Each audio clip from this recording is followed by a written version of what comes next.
Welcome to the Sharpe Club. So happy to have you all with me. A little bit past 9 p.m. on the East Coast. And yes, it is late on Monday night. I remember a couple of times I was late on Tuesdays. That was special, but now it's late on Mondays again. Usually my shows go at 7. Who am I kidding? I've been doing shows at 11, 3, 2, all over the time.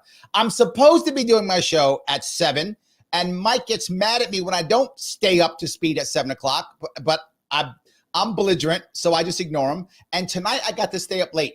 Tonight because the one and only Shanna Venus gave me special permission. She said I could do it, so I got to stay up a little bit late tonight. And you might say, who is Shanna Venus? Oh my God, am I going to tell you who she is?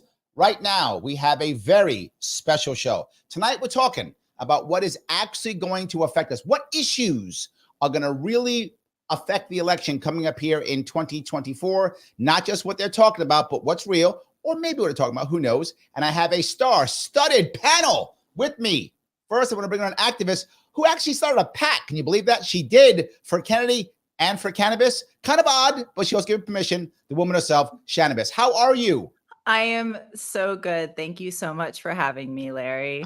I am glad that you are here. And a man who I actually met in person at a Bitcoin conference. Literally Bitcoin. Is that nuts? But people like Bitcoin. Now, I actually do own some Bitcoin.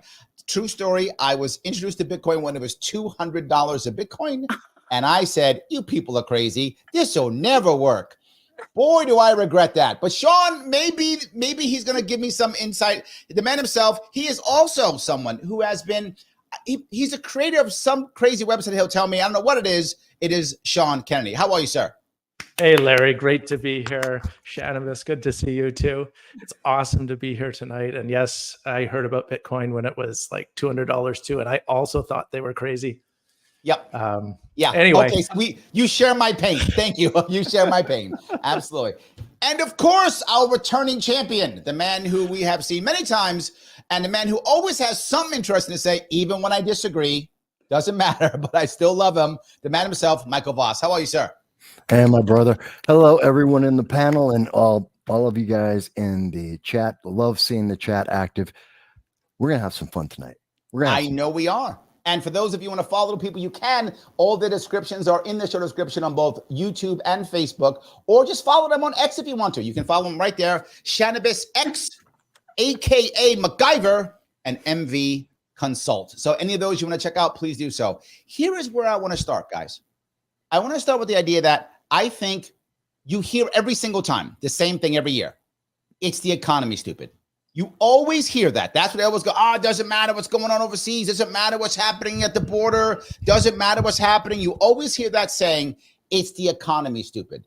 My question is that real this year or not?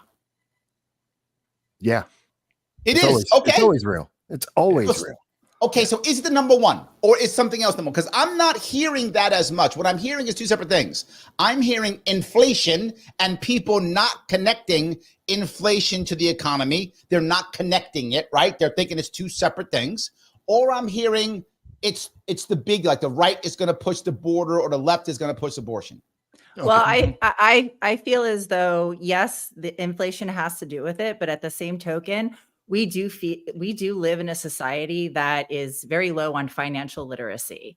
I myself came from a world where, financial literacy was not really taught to me. So it wasn't until really, my 30s that I started getting wise. And I think when we look at, an organization like the Democrats and what Harris is proposing out there with the capital gains, in my little personal world, and I by no means am rich. I did invest in some land. And if something like that goes through with the capital gains, that means I would have to pay taxes on my acre. Hold on. How dare you try to better yourself, okay? Okay, how dare you? Why won't you just stay in the hole the government puts you in? Yeah, well, and they're going to lift. they're going to lift you right up out of that hole. I mean, that's Yes. the problem. Like, so what are you Right. even trying to do anything for yourself? Just Why like, would you do that? And look, just like here's the best cruise part, which is along, funny. take whatever they give you. But she's going to do price controls. That'll save us. Well, Yeah, oh yeah. before we get to the price controls, which is absolutely authoritarian. Oh yeah, they're the party of democracy, of course. But let's understand that the difference between economy and inflation is personal. You go to a grocery store, that's inflation. Oh, interesting. I like that. Economy is what you see on the news. It's what the politicians talk about.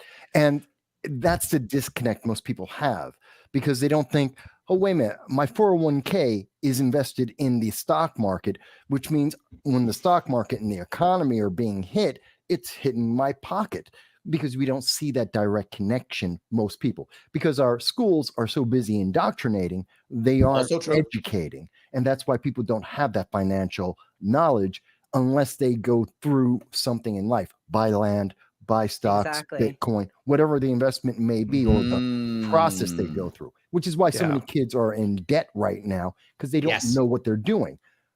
And when we have individuals like Kamala Harris who are out there, I'd even say Jill Stein, Dr. Cornel West, even Chase Oliver. I've met Chase, by the way, and I have none of this is personal, but they're insane. They have insane policies about the economy that will make it even worse. But people aren't thinking about that. They're thinking about inflation. That's why you can have Kamala come out and say, oh, I'm going to give you $6,000. We got to print that money. Means the poor get poorer. I'm going to give $25,000 to everyone who owns a house. $25,000 when I buy a house. Yeah. Yeah, They don't and even talk you're about qualifying. Yeah, How does No. that gonna even be qualify? more It poor. doesn't. There's No, no you get qualifying the for that. bubble of 1986, which takes 25 to 30 years before it blows up. And then everyone goes, I don't understand how this happened. You set it up in the first place. It's No. Kamala Winfrey. You get $25,000. You get $25,000. You get $25,000. Go ahead, Sean. Yeah, no. So Michael, when you came out and answered Larry first off, hey, this is it's always the economy, stupid, and I absolutely agree with that. But the economy to most people actually doesn't mean what they see on the TV. I don't think it doesn't mean what's going on Wall Street. It doesn't mean what's going on in their 401k. It's what's going on in their job, what's going on in their own household, what's going on in their family, and what do they There's feel? an old saying, Sean, that it says a depression is when the other, recessions when the other guy loses his job, depressions when you lose your job. Is that what you're saying? That's the same. So that's what's going on, and so many voters, especially since the education level of the population is so low, and it's not just one generation; it's been multiple generations, and then parents don't know what they should be teaching their children either. So it's not the schools just get worse and worse, and the parents don't even know what to teach their kids. But when it comes to the economy, it's so personal. It's what people feel, and they're feeling it with inflation. But a lot of people are then feeling it in particular circumstances as well, whether it's jobs leaving their local communities, or that they're working 2 jobs now, whatever else they're doing to make ends meet. Everybody's got like a side hustle, something they're trying to do. Yes, I see that constantly, Sean. All the time I see that. Hold on, let me grab a comment from Ryan. Ryan is one of our members here. All that Kamala did with her, I'm going to give you $25,000 when you buy a new house, was raise the price of a new house by $25,000. Total economic lunacy. But it does feel good, Ryan. I mean, it does feel good. Well, that money goes right to the bank. I mean, they're acting like as if it's BlackRock paying, State Street. It's the person's not going to get that money in their pocket. It goes towards left the down pocket, payment. right pocket of BlackRock. Right to the title company, right into escrow. It's So, an election. but qualifying for a house for anybody that makes a good living, pays taxes, we're right here, but our debt to income is maybe a little higher, but guess what? We'll save that money on the tax rebates we get from home ownership. Maybe rent out a room in our house or something, get a roommate, create a generating revenue, but they don't give us that opportunity. Right. I mean, that's the biggest issue I think that most people don't get. When it comes to inflation, when you have an asset, you're hardly hit at all, right? As long as that asset generates some kind of income, assuming that it does, you're not that hit anywhere near as bad as someone who's just trying to get a salary, right? If you're Right. just getting a salary, you take a much less of a hit because as inflation goes up, so does the value of your asset. So it's nowhere near the same hit. Theoretically, the asset's going to make up for that. It doesn't necessarily, especially when you have taxes on unrealized gains. That's money. You're getting taxed on the money when you earn it. Then you get taxed on the money when you invest it. Then you get taxed on the money before you take a profit. And give me all the money. Make a profit, you get another tax. Yes. The thing is, let's put this in perspective, though, to the main question. For the election, this is a gimmick. And this is why it's not in writing, because if you put it in writing, people, when we read something, we think about it. We think it. What do you mean in writing? Tell me this. What do you mean by this? Kamala Harris's website, I believe today is day 43 or 44, that her website has no policies. She won't put anything in writing. She won't. What are you talking about?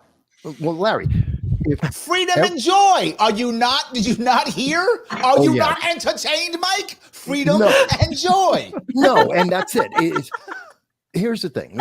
The reason why she won't put anything in writing and why she's going to this place and making a speech and promising one thing, goes to another place, promises something else. She's flip-flopping all over the place. She's a ping pong, a metronome going back and forth because the press is busy rewriting everything. They're revisioning, reimagining, and rewriting everything she says. So nothing sticks on her. So she's everything to everyone. She puts it in writing, and that's her policy. Now she starts losing votes. Like she lost the Muslim women for Kamala Harris. They dropped. Why? She said, oh, no, I'm going to stay with Israel, our only ally in the Middle East, because Hamas is killing Americans. And, she lost them. So she said, oh, my God, I can't say these things. I can't put this in writing. I can't be hard on this. And this is just to get her to the election. All right. So let me walk down that road. Right. She lost those people for foreign policy. Yes, it's the economy. But aren't there my worry here is, right, for the average Republican and Democrat, they may be looking at exactly what Sean's talking about. Hey, what's my grocery bill? Blah, blah, blah.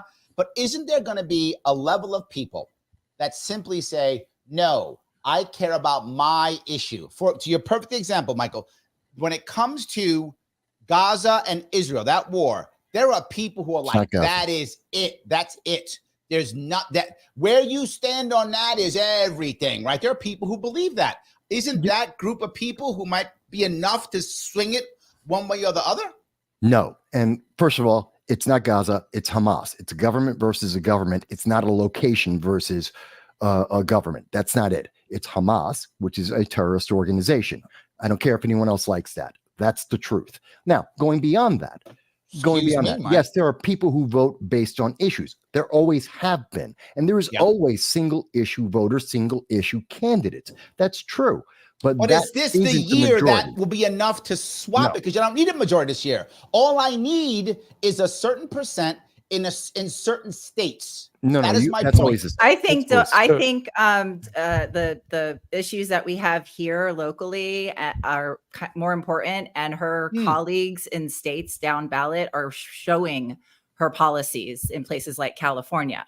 So this is why I believe, if we're following the policies that her colleagues and all her down ballot people that are going to, are up for election in 2026, it's not like, oh, the president wins and then everything's just, and they're signing these policies now, and she is not saying anything against them. And they're really affecting places like California, Washington, Oregon. That's why there's an advocacy push, a grassroots effort. And what I believe the We the People Party in California are pushing for is that we turn these states purple using the power of the combined independent and Trump voter, because we do the graphics are there that we do take 50% of California potentially votes. No, that is an interesting point that I think Republicans have not gotten. I think many of them have not gotten this. Republicans think that, well, we still want to vote. If we're Republican, we're gonna take California or take New York. That's not gonna happen.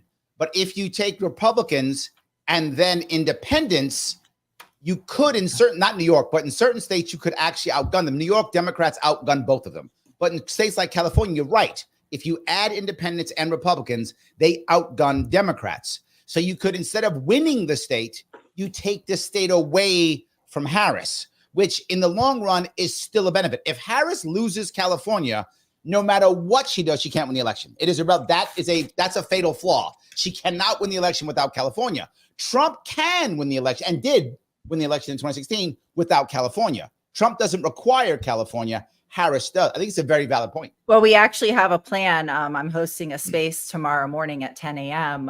Pacific time. I'm just, throwing the party, a little meet and greet. That's what I do. I'm an organizer, a grassroots organization called the California Tea Party. And they could just copy paste because we actually have not just California, but Colorado, New Mexico, Oregon, Washington State, Alaska, and Hawaii. And guess what? All of those 7 states have in common. They have more independent Republicans combined beat Democrats? They're all recreational cannabis states. Every single one of them. No, probably getting high as they So vote. that is the common policy, that goes across party lines. And there is a lot. So cannabis, I believe, is the Trojan horse here. I believe it's Trump's Trojan horse. I believe because there is not enough clarity in the industry. Not only is these companies can't afford to be in business much longer if they don't get some kind of relief with the overtaxation, overregulation. Each state is so restrictive. Not only that, so my state, Nevada, we've been recreationally legal for 8 years.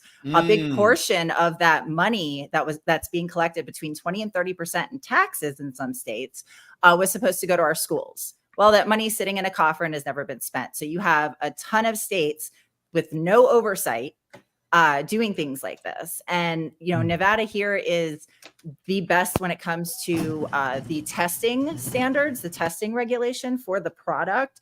In regards to regulatory, it might be a little over-regulated, but this is why we need this is why I really started pushing for Bobby, was because of his wellness stand and his changing of the FDA to CDC. Yes. Sure. Because in order to establish, we need 3 agencies. We need one for the recreational cannabis industry. We need another one for medical cannabis, and then we need a third for environmental cannabis or hemp. So it's a whole 3-tier system that Jesus. I'm a libertarian, right? You start telling me about I want more 3-letter agencies. I just want to vomit. Well, oh my God. We need those. We need those to at least oversee that, people are being okay. I'm getting overstimulated. It hurts. Stop talking about regulation. I'm getting overstimulated. And this go ahead, Sean. Go. This is this is something Trump, I think, has been doing. I think Bobby was there a bit as well, but Trump's just collecting people. He's collecting the coalitions. So he was at the Bitcoin conference, as was Bobby. Yep, I remember. And they were both kind of making appeals to that audience. They came to the Libertarian National Convention. I remember. I was there too. Appeal to that crowd as well. And when you look at what's going to, like this election, it seems to me that it is the economy, but there's also maybe that second issue. It's not one issue, or it's not one common issue, but there's a coalition forming. And if you look at some of the anti-war people who are coming over and saying like, "Hey, I got to support Trump now," they're this going is what to Mike's a party. The single issue voters are saying, Trump's the only guy who do what I want. Yeah, go ahead. Yeah, and so he's picking up people like this in different ways, and it's almost like whatever it is. My hope, like, it would be amazing if we could get past this election, and then like kind of reset what the parties look like. But I mean, I don't think the Democrats and the establishment is going to give it up so easy. But I do kind of see it's the establishment and the populace. Let me grab a couple of the members here. And guys, if you care about this, please do me a favor, click the button that is like hip check it if you want to, or hit it with your nose if you like, or ear, any appendage you want, does not matter. I'm not watching. Use whatever you want, but click the button that is like, it does matter 100%. If you're watching on Twitter or Facebook, please reshare this, retweet this, repost this, wherever the case may be. If you are watching on YouTube and you have not subscribed, you are saying literally that you think that cannabis should be used for everything on the planet. That's what you're saying. Everything. Doesn't matter what it is. That's what you're saying. Doesn't matter what it is. Every single thing on the planet. You have a problem, cannabis. That's what you're saying if you don't hit subscribe. So subscribe now so you don't say that. That's not the right answer. If you want, you can also super chat me if you like, if you're on YouTube. And of course, you can become a member if you like by clicking that button and becoming that member if you want to. Speaking of that, I'm going to grab a couple members' questions right now because they're good. They are members. They're being good. Sarah says, I'm a frustrated, naive person. Please help me understand, why don't Nader and Bernie support RFK Jr. and, of course, their supporters? Well, I'm going to give you my opinion on both. And I voted for Nader back in 2004. So I was an independent. I voted for Perot, then Nader. I was that guy who couldn't have told you any of their policies, but just thought they're not the other, so therefore they get my vote. I was that rebel voter. I don't know if Nader even cares anymore to be forward, but I'm going to talk about Bernie because Bernie's a sellout. Yeah. That's the Bernie reason, because Bernie's a sellout. Yeah. Everyone's got, yes, that's the reason. Bernie's a sellout. Mm-hmm. He has completely sold down the river. He's a total and absolute sellout. That's why Bernie's not doing it. I think Nader doesn't care anymore. Any opinions up here? Yeah. Nader is no longer relevant. Yeah. He lost already. He lost too many times. He lost too big, and everyone moved on.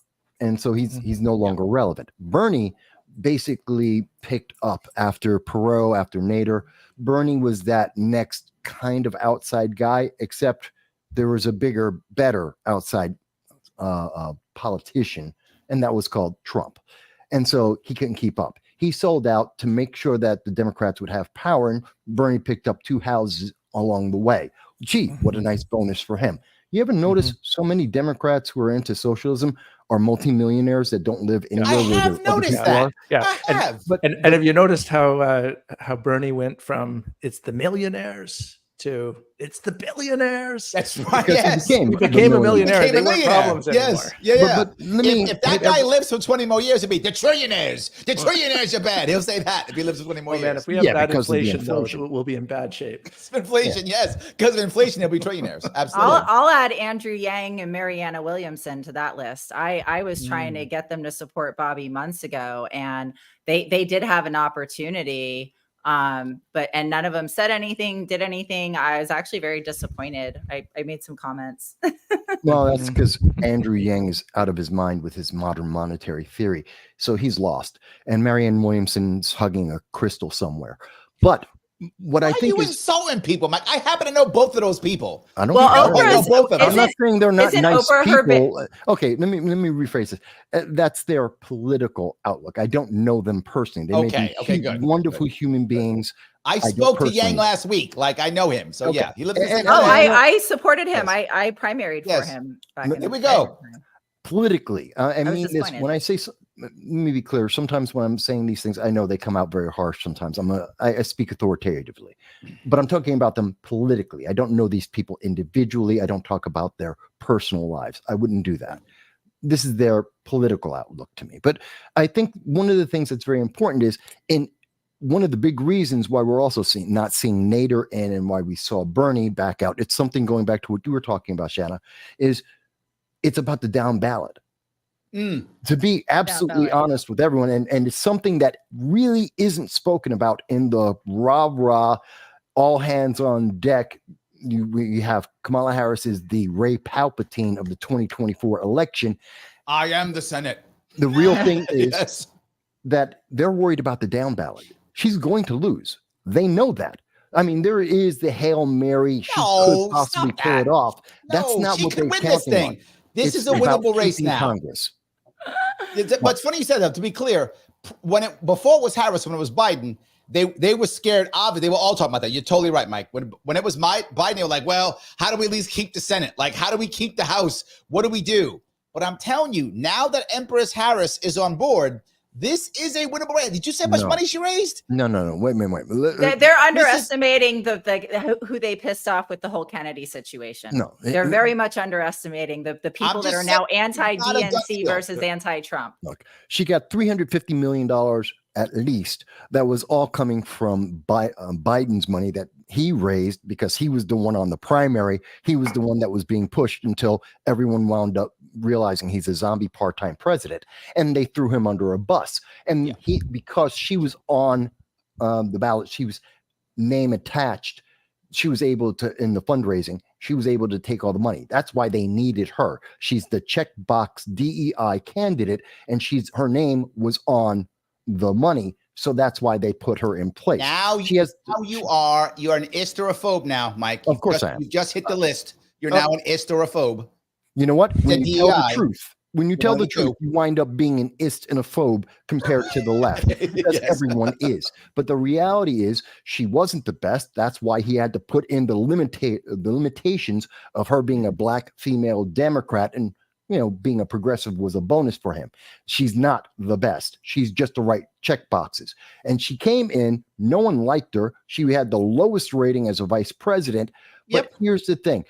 They know that as she speaks, Democrats in 2019, when they had the option to listen to her, they rejected her 95%. She went bankrupt before they even got to the first ballot.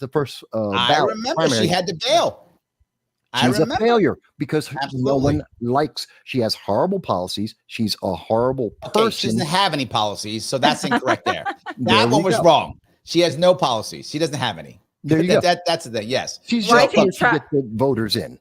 Trump's pulling that Democratic woman though, with his new, little pivot into the more science when he discusses things like procreation and abortion, which, this is not the 1950s. Nobody's getting back alley curtain.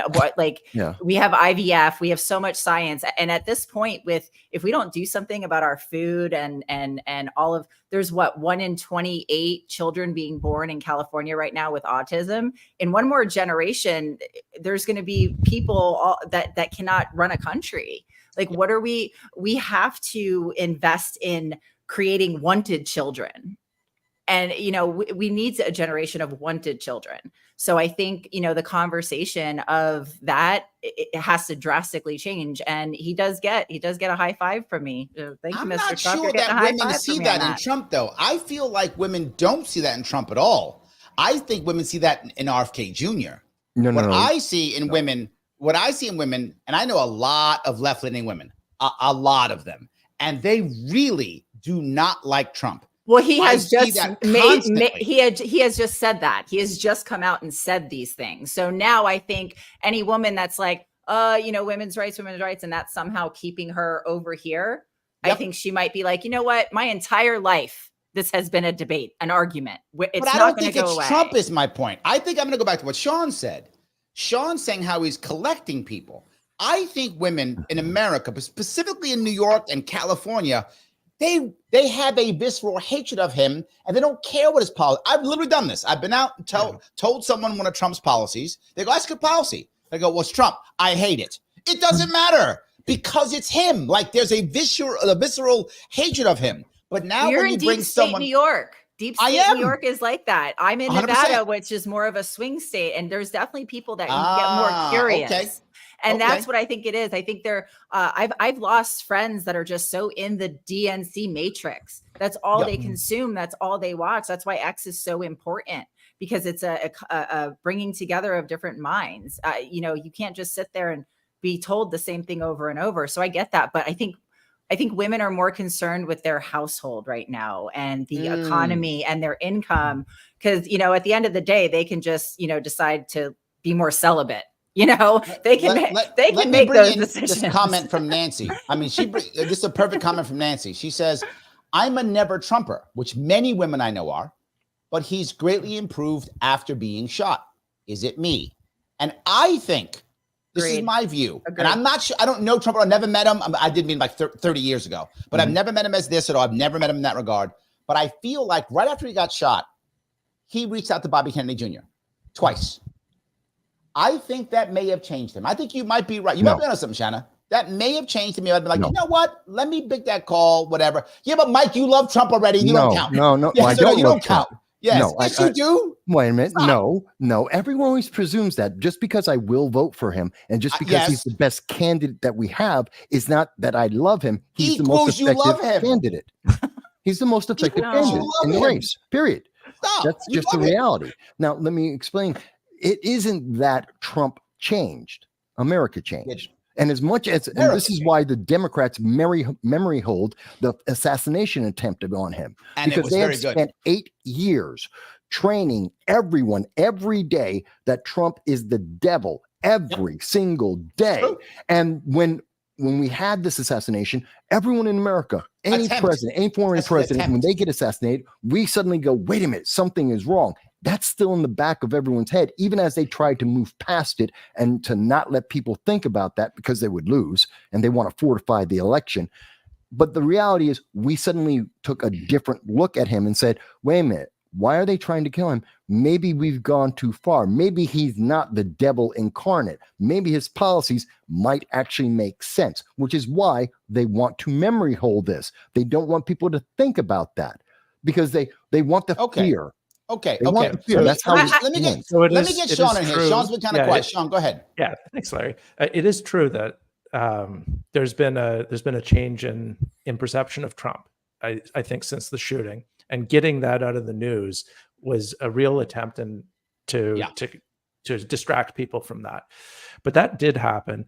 I don't think it's like mutually exclusive that maybe Trump experienced some change there as well. And I do think that he probably did have some change in priorities. And I think it's a good example of reaching out to Bobby immediately after that, trying to connect with him, bring him in, and even now the policies that he's embracing. And I think probably MAGA changed a little bit as well. And maybe not immediately, but with Bobby coming in and this really neat thing that's going on between MAGA and MAHA, it's a little bit beautiful. And it's almost like you've got people coming together who had they been starting to talk to each other back when Junior was president, when Bush Jr. was president, they would have been oil. This and is water. the Pacific Purple Wave that I talked about earlier with the 7 states. Hold on. I think you guys are right, because even Sarah also, by the way, also a member here, says, I'm an orange man bad person who will vote for him if he helps RFK Jr. So yes, orange man bad's a real thing. I mean, that's a thing. Yes, it's a thing. And she's like, I'm one of them. Mm-hmm. But I'll still do it because I think Sean's right in this one, Mike. I think Sean's right. You're bringing people in and people are saying, okay, I'm okay because he's bringing the people in. Well, and I think the main thing too is if you think that Donald Trump has been a successful businessman, you have to be a leader that hires the right people. And I think in 2016, after he went through those years with those people, and there's a reason why he switched out people. Yeah. And if you notice now, he doesn't have those, deep state politicians really around him as much, or whatever that means. But I think that is a huge part of it as well. And I think, him hiring the right people and putting the right people in positions, whether you agree with things like abortion or not, that shouldn't matter. When your toilet's leaking and you need to call a plumber, do you ask him if he votes for abortion, or do you hire him and have him come fix the plumbing? We're the only, politics is the only job on the planet that we let these, social policies divide us. And that's what keeps them in power. Let's see, that's the thing. We have the Democrats, the left, are dependent on feelings, which are absolutely temporary and transitory, which is why they have to keep pushing fear and hate. That's the only way that they can keep that emotion constantly with people. And that's why they have to target Trump with that. But look at what Trump has been doing. And again, take away, I don't care. Orange man bad, fantastic. Put that on the side for a second. Throw away the feelings because I don't care. Everyone has their feelings. But the world cares, Mike. Listen and to me. Wait. They do vote their feelings. Because they vote on feelings. No, politics isn't feelings.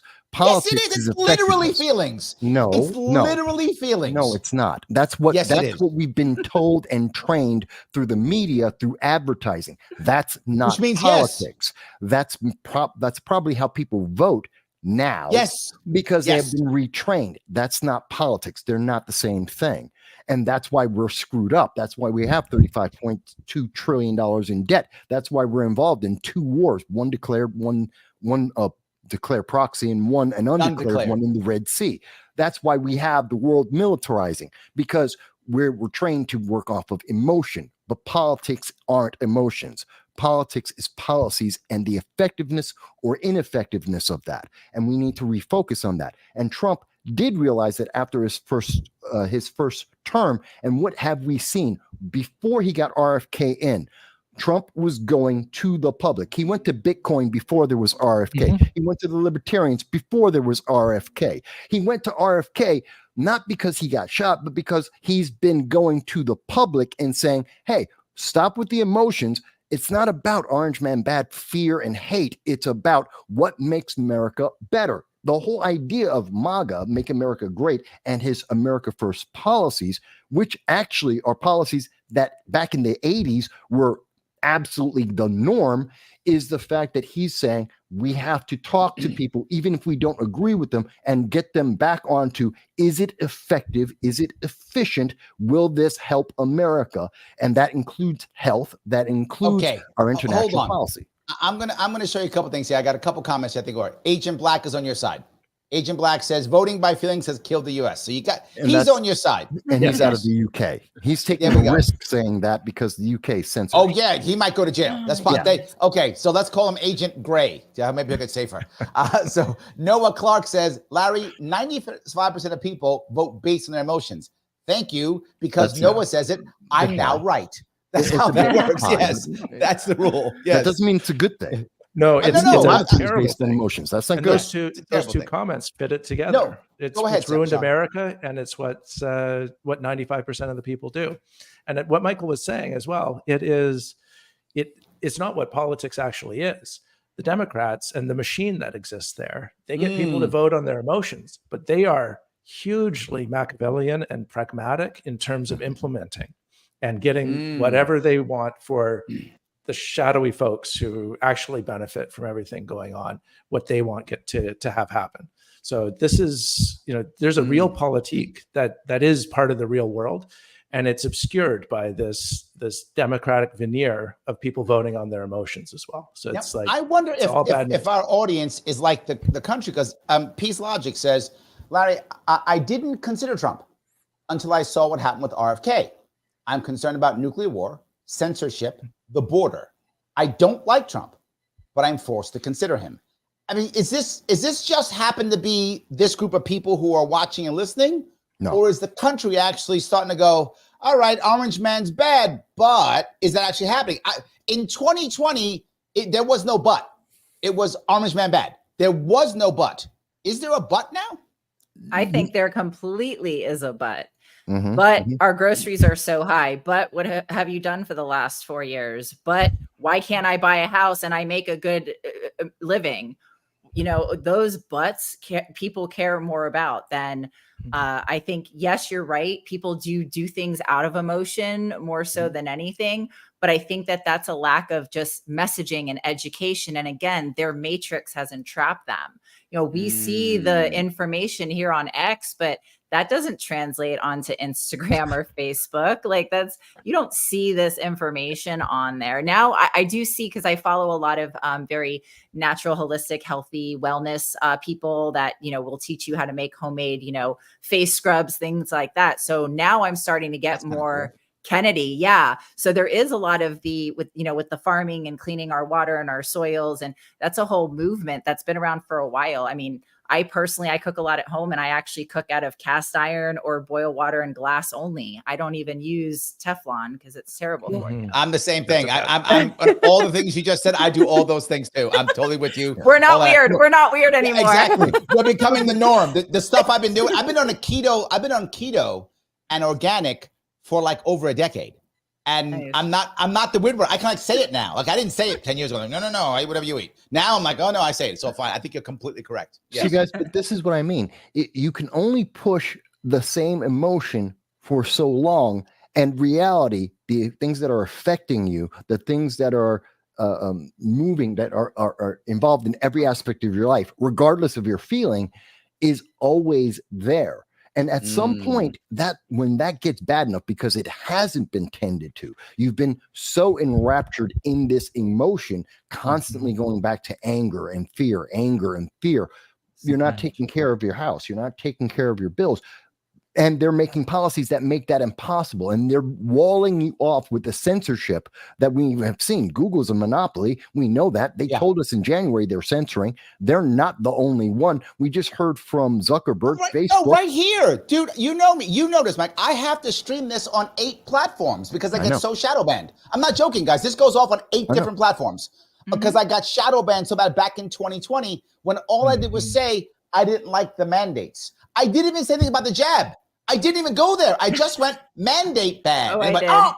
How can you dare say mandate bad? And I got destroyed. There's a huge list of words you can't say. I know because I've been on YouTube and then I'm also now on Rumble. Why? Because they don't have the same censorship. I'm on Rumble too. This goes to Rumble also. Yes. Yeah, and Facebook is dead. Why? Because of the same censorship that's coming from the White House. But I do Facebook too. Well, the thing is, it's the algorithm. So the algorithm is supposed to learn. So I think Zuckerberg actually killed his own businesses by doing that because now he's trained the algorithm that way. So I don't know if he can come back from that. I dabble into learning that.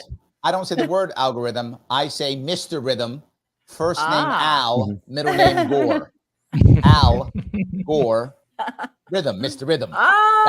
This way I don't say the word because that's why people joke. Who's Mr. Rhythm? I say his first name's Al, his middle name's Gore. That's who he is. Al Gore, Rhythm. And now with the space in between the two, I hope it won't pick it up.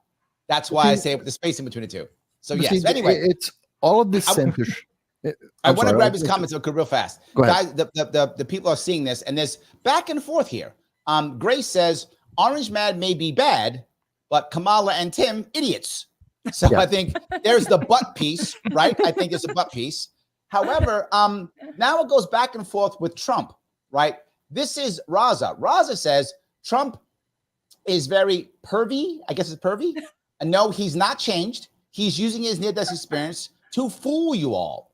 And now Thomas is exactly opposite. Thomas says near-death experiences bring on a mixture of humility and purposeful intention. So we got 2 options, and now we got a middle. Alexa, thank you also as a member. Thank you, Leska. I don't think he's changed yet, but I think he's on his way ever since the attempt and could use a person like RFK to be a good influence around him. I've never been a fan of Trump either. So we're hearing a lot of people here who are not Trump fans kind of thinking maybe, and just in our group here, people who think Trump's full of garbage, Trump is exactly telling the truth, and in the middle. This is really weird. You know what you're not seeing? They're not saying, well, we only had the one person who said was actually looking at his policies, and they weren't looking at his actual history of the effectiveness of policies. They're talking about their feeling about his policies, which is what they were told. Because it's voting, like I've been saying. It's about emotion, Mike. You don't want to hear that shit, but it's true. I'm not. Elon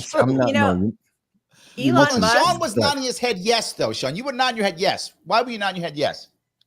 When you were reading the third comment there, So it really, I don't think we've got trained in this country to constantly be thinking in this like a binary world. It's this or it's that. It's this or it's that, and it's not.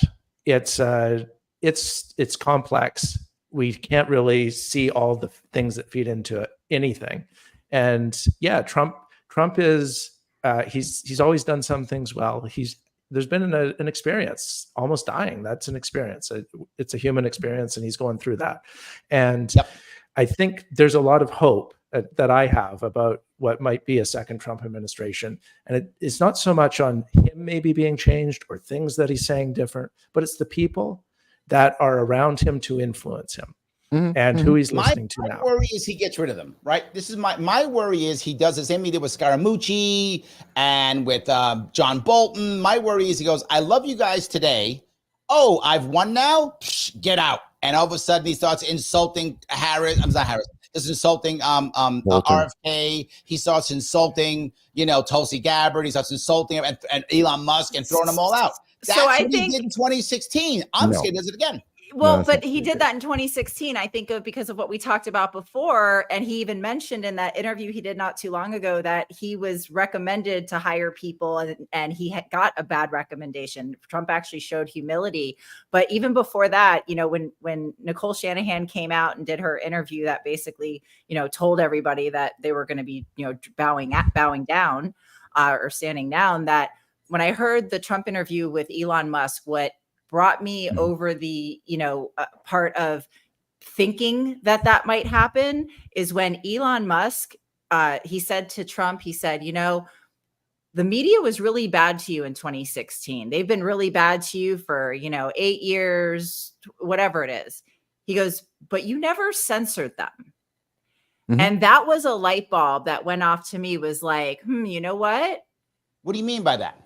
Like when Trump was in office, he was in office, 2016 to 2020. Right. Mm-hmm. He never went to CNN and tried to censor them when they were calling him that's what you an mean. Orange bully or whatever. He never, the 4 years that he was our president, he could have thrown censorship all over the place. He could have taken some serious action against the free flow of information, and he didn't. Mm-hmm. So when it comes to that, and then if you combine that with him admitting that he, made mistakes in his hiring process before, I think those two things combined for me has really, made me more comfortable checking his box in my swing state. But here is my problem though, right? My problem here is we're now not talking about the two things that they're talking about. I have been talking about in not like this last week, but it's always been two things. The Republicans have been screaming border, border, border. Mm-hmm. And the Democrats have been screaming abortion, abortion, abortion. Are they wrong? I'm just serious. Yes. That's what they've been screaming, right? No. Are they? Is this not the right thing to be screaming? They have been screaming it for months. Well, hang on, because if we're looking at the things that the American people are actually concerned about, economy, immigration, are in the top 5. Depending, there's a lot of lists out there, but in every list you will find economy and immigration are in the top 5, if not the top 3. Why? Immigration is affecting the economy. It's also affecting crime, and it's affecting people's lives. And of course, economy affects everything. And you know where abortion is? If it's on the list, it's 10. It's not the big issue. Why? Because women they were promised that they were going to go back to 1950s and coat hangers, and that didn't happen. That's not the reality. Women didn't lose all their rights. They're not stuck in the kitchen, and they're not barefoot and pregnant, because that's the fear, and fear isn't real. And fear needs to be confronted. And the reality is confronting them. And they're saying, oh, yeah, women in New York didn't lose a damn thing. Neither did in California. They didn't lose it. Well, in my state too, I can actually go to and vote not only for the president, but we actually have a ballot that protects our freedom of choice here in Nevada. So we can go, I can go vote Trump, and I can also vote to protect my women's rights in my state. And other states, I believe, have that as well. Almost all the states do, because it is back to the states. It's not the federal government, because the federal government shouldn't be involved. That's why we have a 10th Amendment.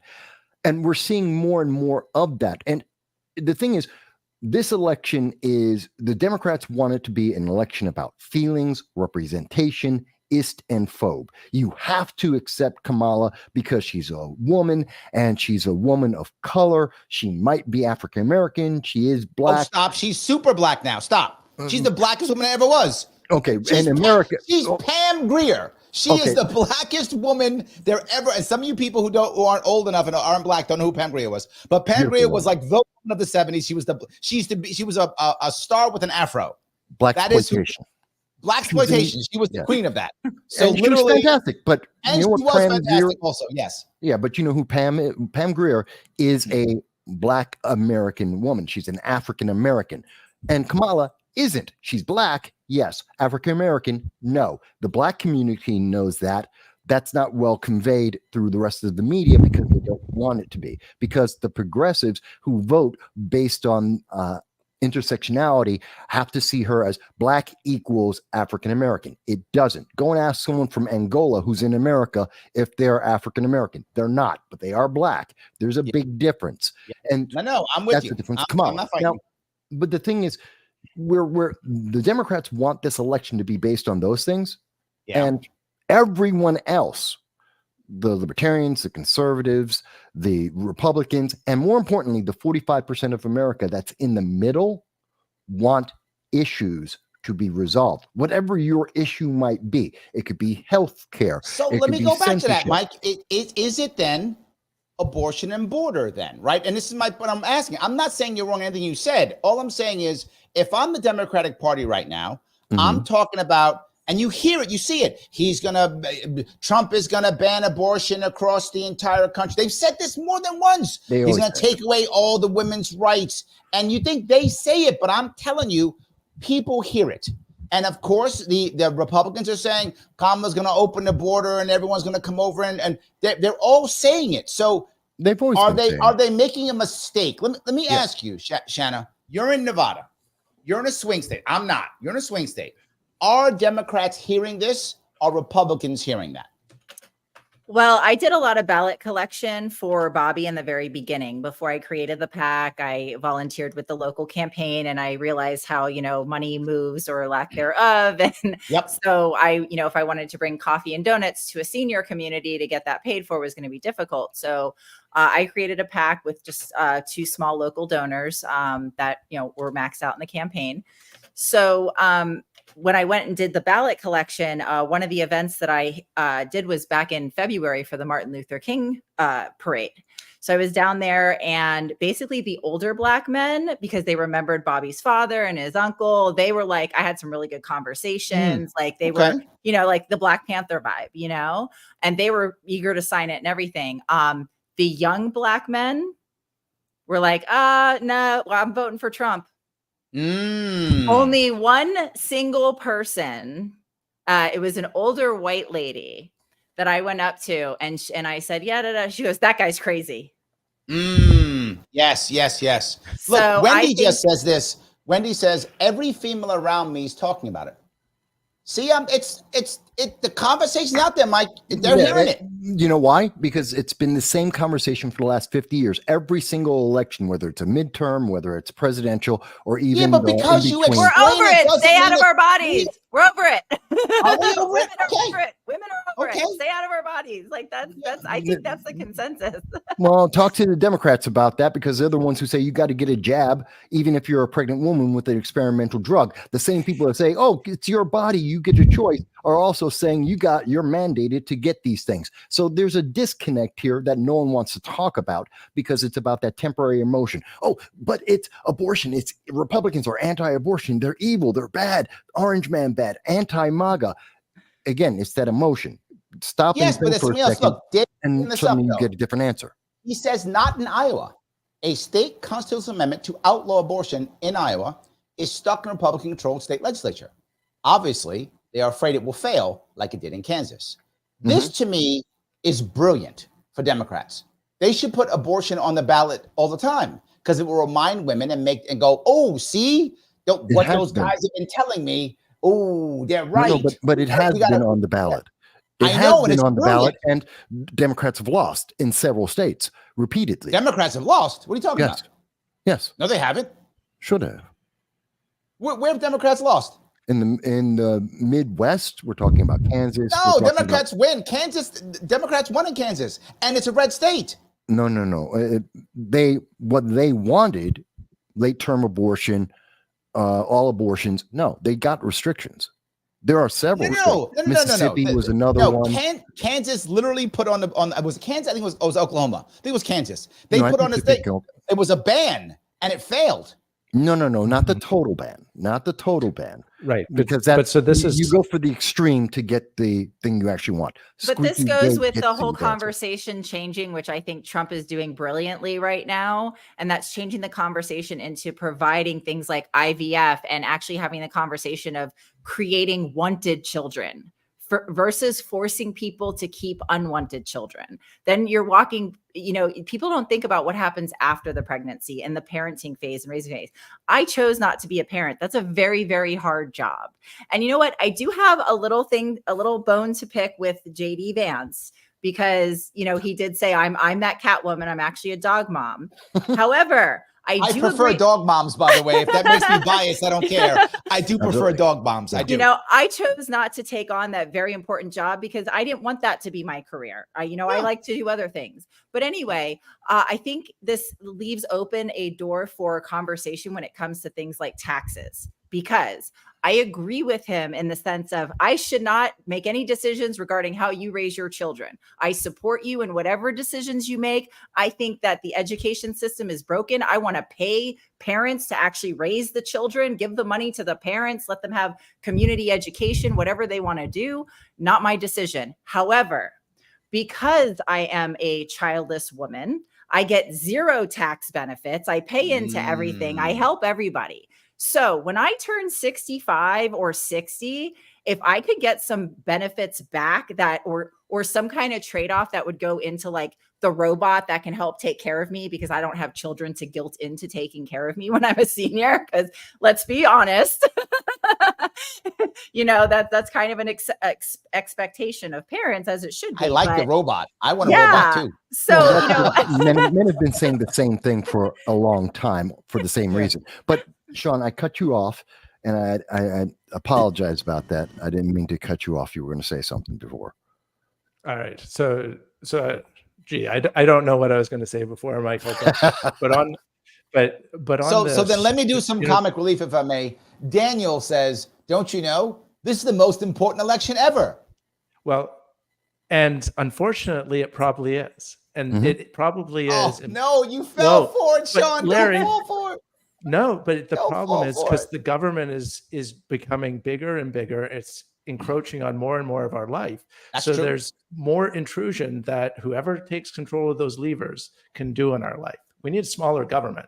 And this is what frustrates me about that IVF policy that Trump came out with. We're going to pay for this. It's more big government. Yeah, we need to cut spending. And this is I really, so I was, another guy that he collected kind of early on was Ramaswamy. And, I was hoping that he would have some ongoing influence in cutting the government. That's cutting's great, but we need to generate revenue.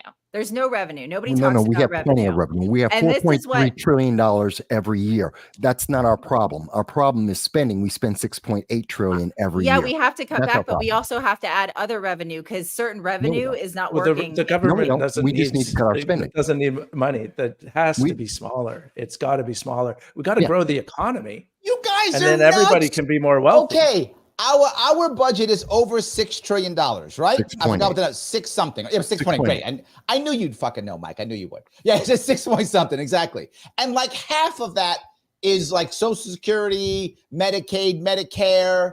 So yes, we do both. We have to figure out an answer for these while cutting spending. We can't just cut spending. We cut spending, the country will fall into an explosion. We have to do both at the same time. You tell me, let's just go. There is over 60 million Americans right to this day who are getting a check from the government every month.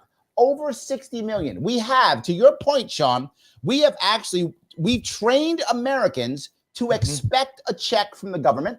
We have broken our communities who no longer even know how to support themselves at all. And we saw that during the lockdowns. We have a lot of work to do. We have to get communities that understand how to support each other. Shanna, whether you have a child or not, doesn't mean a community should not support you. You are a member of your community. The problem is your community doesn't know how to support you. It waits for government to support you when it should be supporting you regardless, because you're probably supporting them. That's how it's supposed to work, and it isn't. And I think that's the biggest issue. And you know why you think that's the problem? Soapbox. You know what's the problem? Because you're thinking of a crash, not a cut.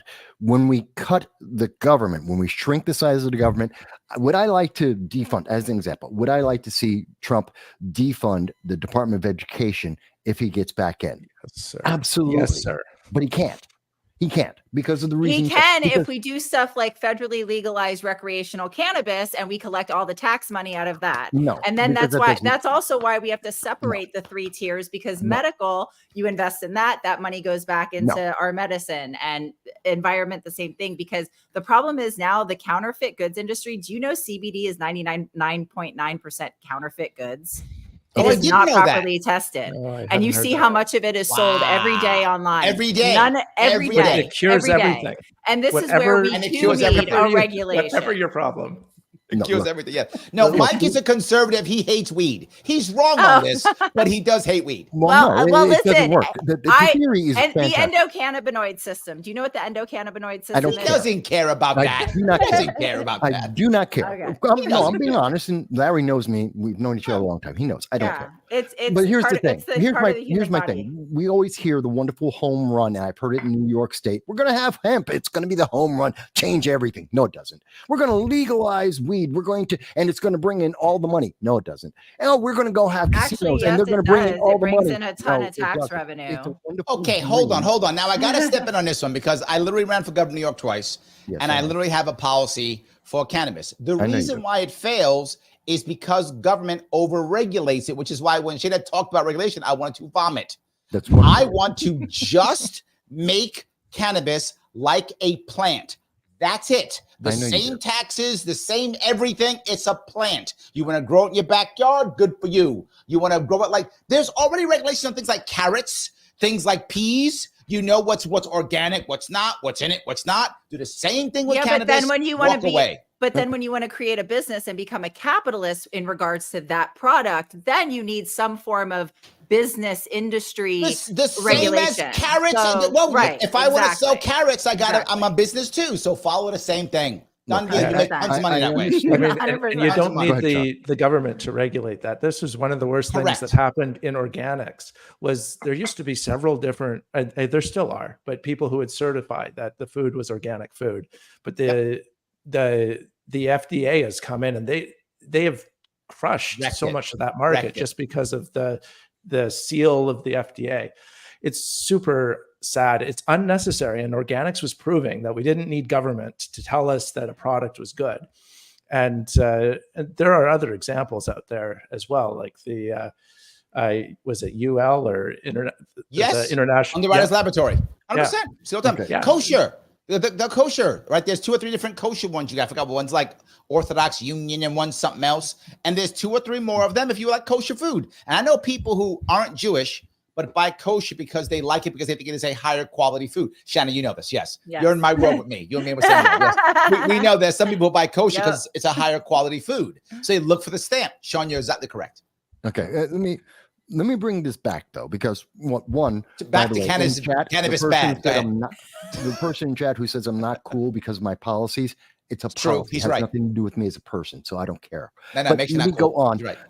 My point is, I don't want to replace one government institution with another one because we get the same amount of spending. We have the same kind of problems. Yes. When I say we can't get rid of the Department of Education, it's not because of the money. We have $4.3 trillion. We have the money. The thing is that we need to scale it back and cut it in increments to bring it into a manageable I'll state. buy More that. importantly, to get it out of the states, because we have to replace those people, move them from the federal government, maybe to the state government, to the local schools and institutions, to bring that back. We can't crash the system. We have to. I don't cut think the system. anybody's saying about crashing the system. They're saying about going No, in there, they are. firing I know some people libertarians. and They are. getting Okay. people Shanna, together. Shanna, But I'm a a big- libertarian. There are lots of people saying that. Yes. All right, but a Yes. big cut in government doesn't crash the system. So I'm originally from Canada, and I grew up when we went through austerity basically, and the country had a whole bunch of cutbacks, and we had whole areas of the country where people had generationally been trained to wait for the check for the government, work only seasonal work, and then they built their whole life around this. And unfortunately, because we couldn't print our way out of it, because we weren't the reserve currency of the world, it was some really hard times on a bunch of people out there.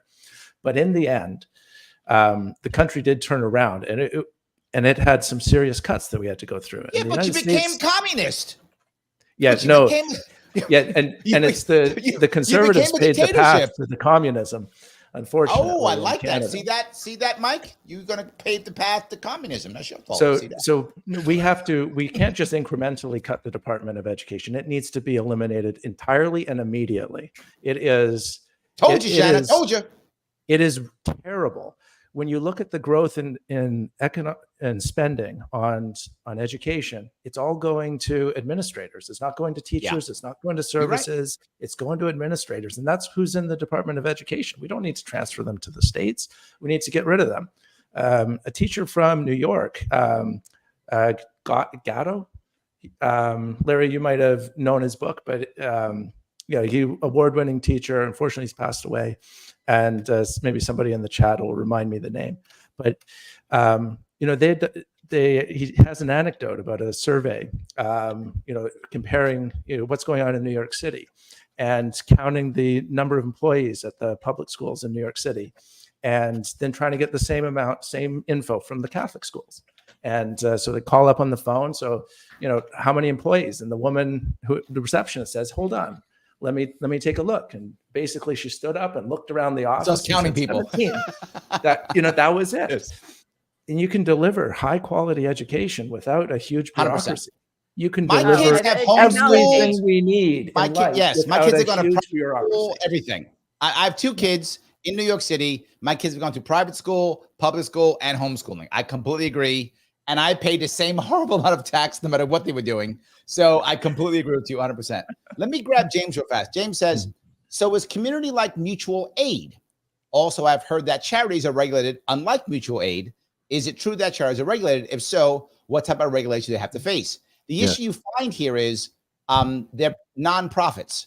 Nonprofits are horribly regulated, terribly regulated, to the point where if you don't have the accounting and the legal expertise, you can be punished. And that's on purpose. And the reason I do this, so people don't understand this.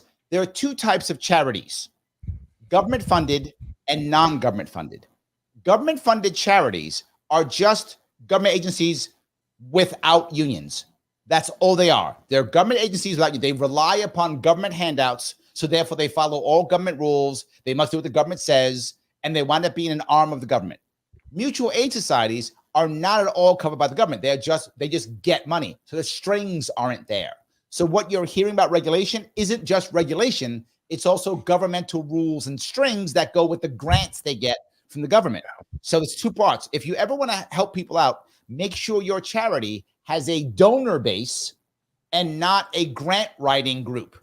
If they have a grant writing group, they are bound by the government, and their job is not to help.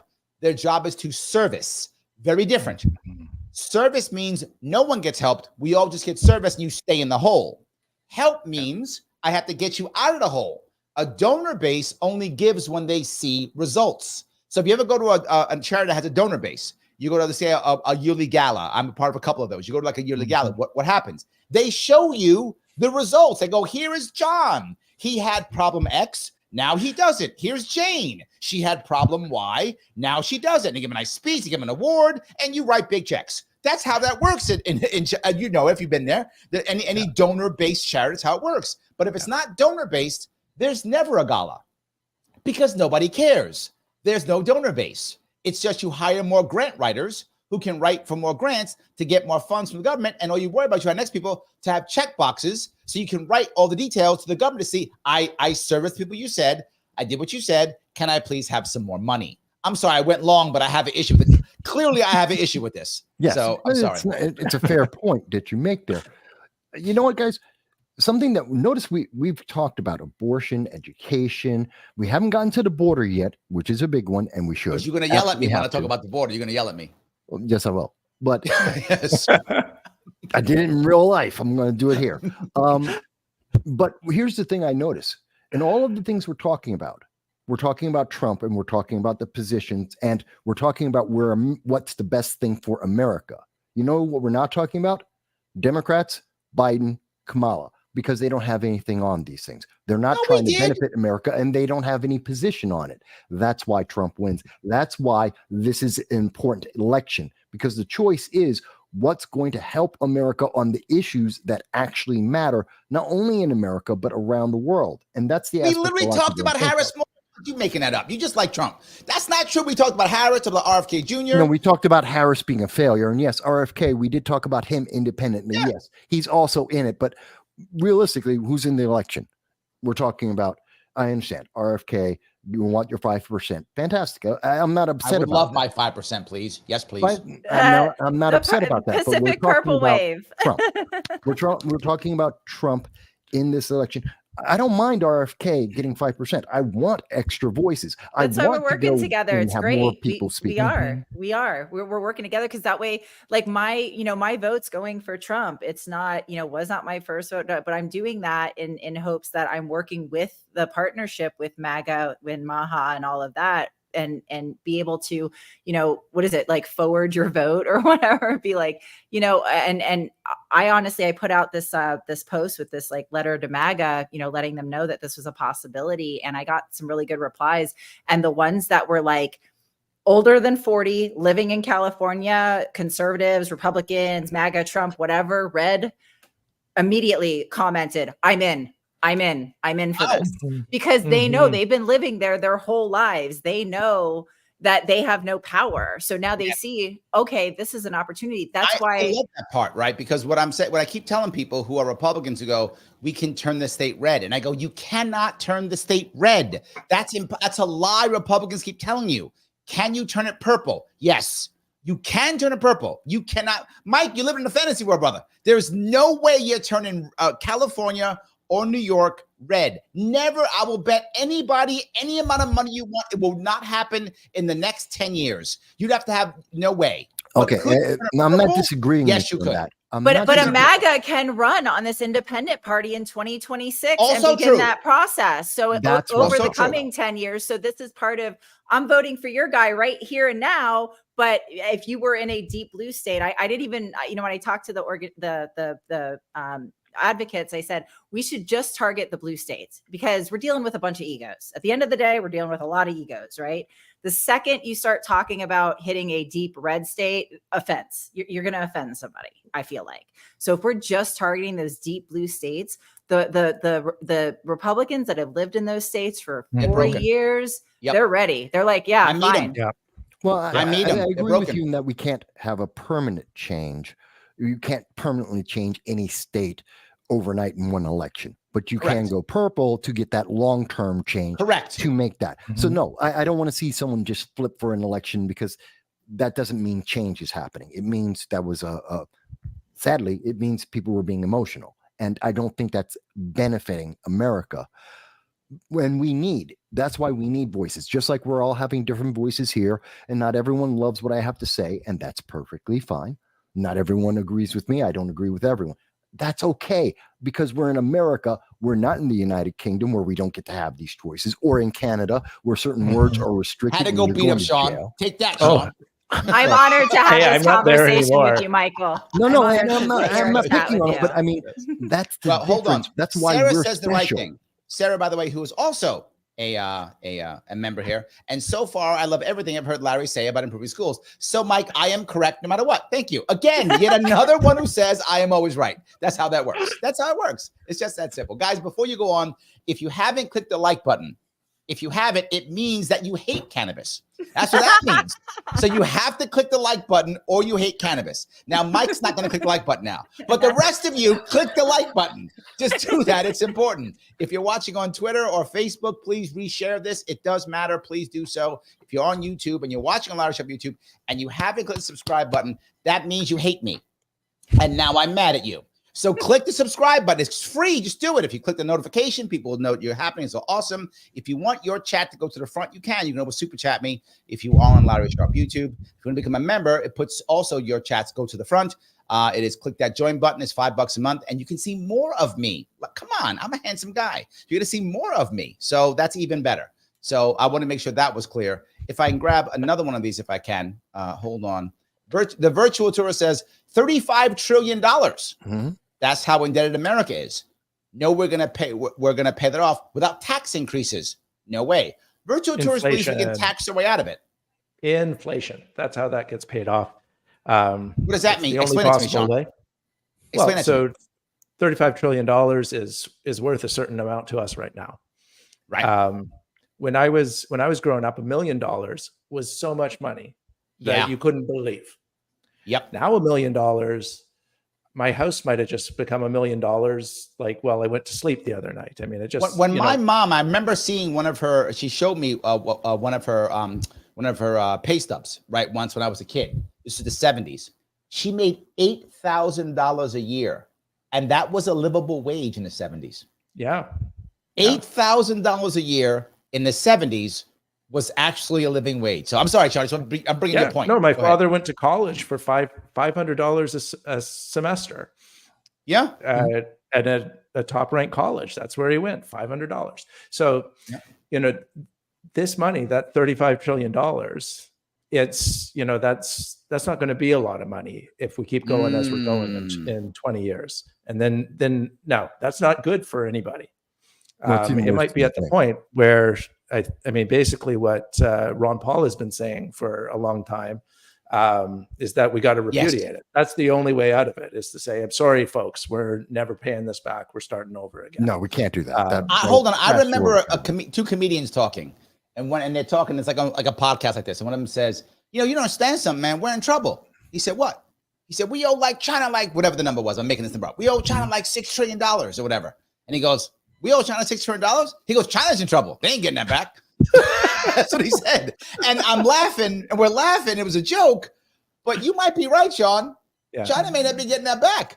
Well, the majority of the United States is making a lot of tax revenue off the legalization and regulation of cannabis. And if the federal government would get their heads out of their butts, and we could do this overnight, and it doesn't cost a lot. We need to reallocate how the FDA, if Bobby's plans with what he was talking about with if Trump gets into that office and he can just deschedule on day one, the Democrats really messed up with the Schedule 3 thing, because that's not what we were promised. And that is a play right into big pharma, and they will hostilely take over cannabis companies. And any cannabis company that thinks otherwise, that their job is to keep cannabis in chaos, because lawyers make more money, e-commerce, 100%. Third parties make more money. So, if these companies really, really want their freedoms, they need the deschedulization immediately, and then forming a system where we can go in and make sure the tax revenues are going where they're going, and we can generate, each of these states are just generating billions in tax revenue. I love the idea. Revenue. Before we go any further, I want to say thank you to EM Schwims,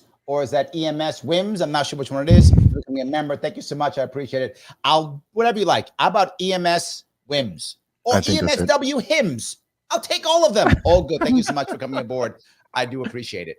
So I know that we've been talking about different issues. Cannabis has come up a lot. I get it. Let's go. Before there, hold on. Before that, I want to pick up one interesting comment, if I can. Someone was talking. I saw Sarah was asking about RFK becoming the VP, and that there's been rumors that's going to happen. I want to be clear. The odds of that happening are astronomically low. Is it physically possible to happen?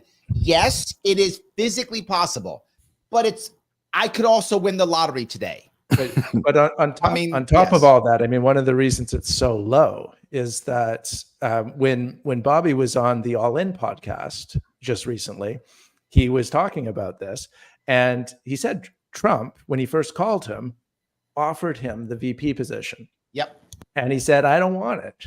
And I don't want it because it's the worst job in DC. Yep. He has other things he wants to do that are more effective. And hopefully he has the opportunity to do those things. I don't see RFK as the VP. There's a lot of problems with that. And that's not, just to be realistic and politically, that's never going to happen. Yeah. That doesn't mean he can't be influential, and that he can't, on certain issues, he can try and make his voice heard. And I think that will happen to a degree. Democrats are going to attack him, so he's not going to get a cabinet position. Right. He can't. Right. Democrats will block that completely. Never let him. You're right. But he can be influential even without that. I think that's more realistic. Let me grab a super chat if I could. Thank you, Sarah, for the $5 from me and the animals. Thanks for the fun break. I think she's done. I think she's going to bed. Thank you, Sarah, for being up. I appreciate that. Keep working hard. We don't stop. We just keep going is what we do. That's how that works. Absolutely. So yeah, I do think you're right. I don't think there's really any realistic chance of RFK Jr. becoming the VP at all. But let's go to the border. I haven't heard much about the border in a couple of weeks, 3 weeks, a month, since the DNC, right? The DNC 44 days. Yeah. So whatever that is, right? The DNC, that's really for that. All of a sudden, there's like no border problem all of a sudden. The border is solved. I didn't realize it was that easy. So all we had to do was make Harris the nominee, and the border is solved. I didn't know. We should have done that years ago then. But that's what happened. Am I wrong here? No, you're right. But they've been trying to downplay the border since 2021 because it's been a problem. Yeah, but it hasn't. They've been bad at it, though. They've been very bad at it because people are dealing with the consequences of it. And it's costing $5 billion in New York alone to deal with it. They're bankrupting Boston, Chicago, LA, and a dozen other Democrat-led cities because of the open border policy. But here's the thing. The moment that they had to make the transition from Biden to Kamala to protect Kamala and to be able to fortify the election, they whitewashed her entire history. She stopped being the border czar. You know when she became the border czar? March 24th, 2021. Every major news media in the world covered it and talked about it between March and June of 2021. She's the border czar. She failed. They had to cover up that failure. Hold on. Did they close the border recently, Mike? They have reduced, no, they call it being closed, but again, they're playing with the words. They reduced the number of illegal aliens allowed to enter into the United States. And they're calling that being closed. Okay. It's not the same thing. But again, this is how they play with the words. Oh, we're going to hire a bunch of border agents to process the paperwork to let illegal aliens in, not to protect the border, not to close the border. You're just processing more people. You want more paperwork done. Not the same thing. That's not helping. And here's one of the worst things about the border, and they don't want to talk about this.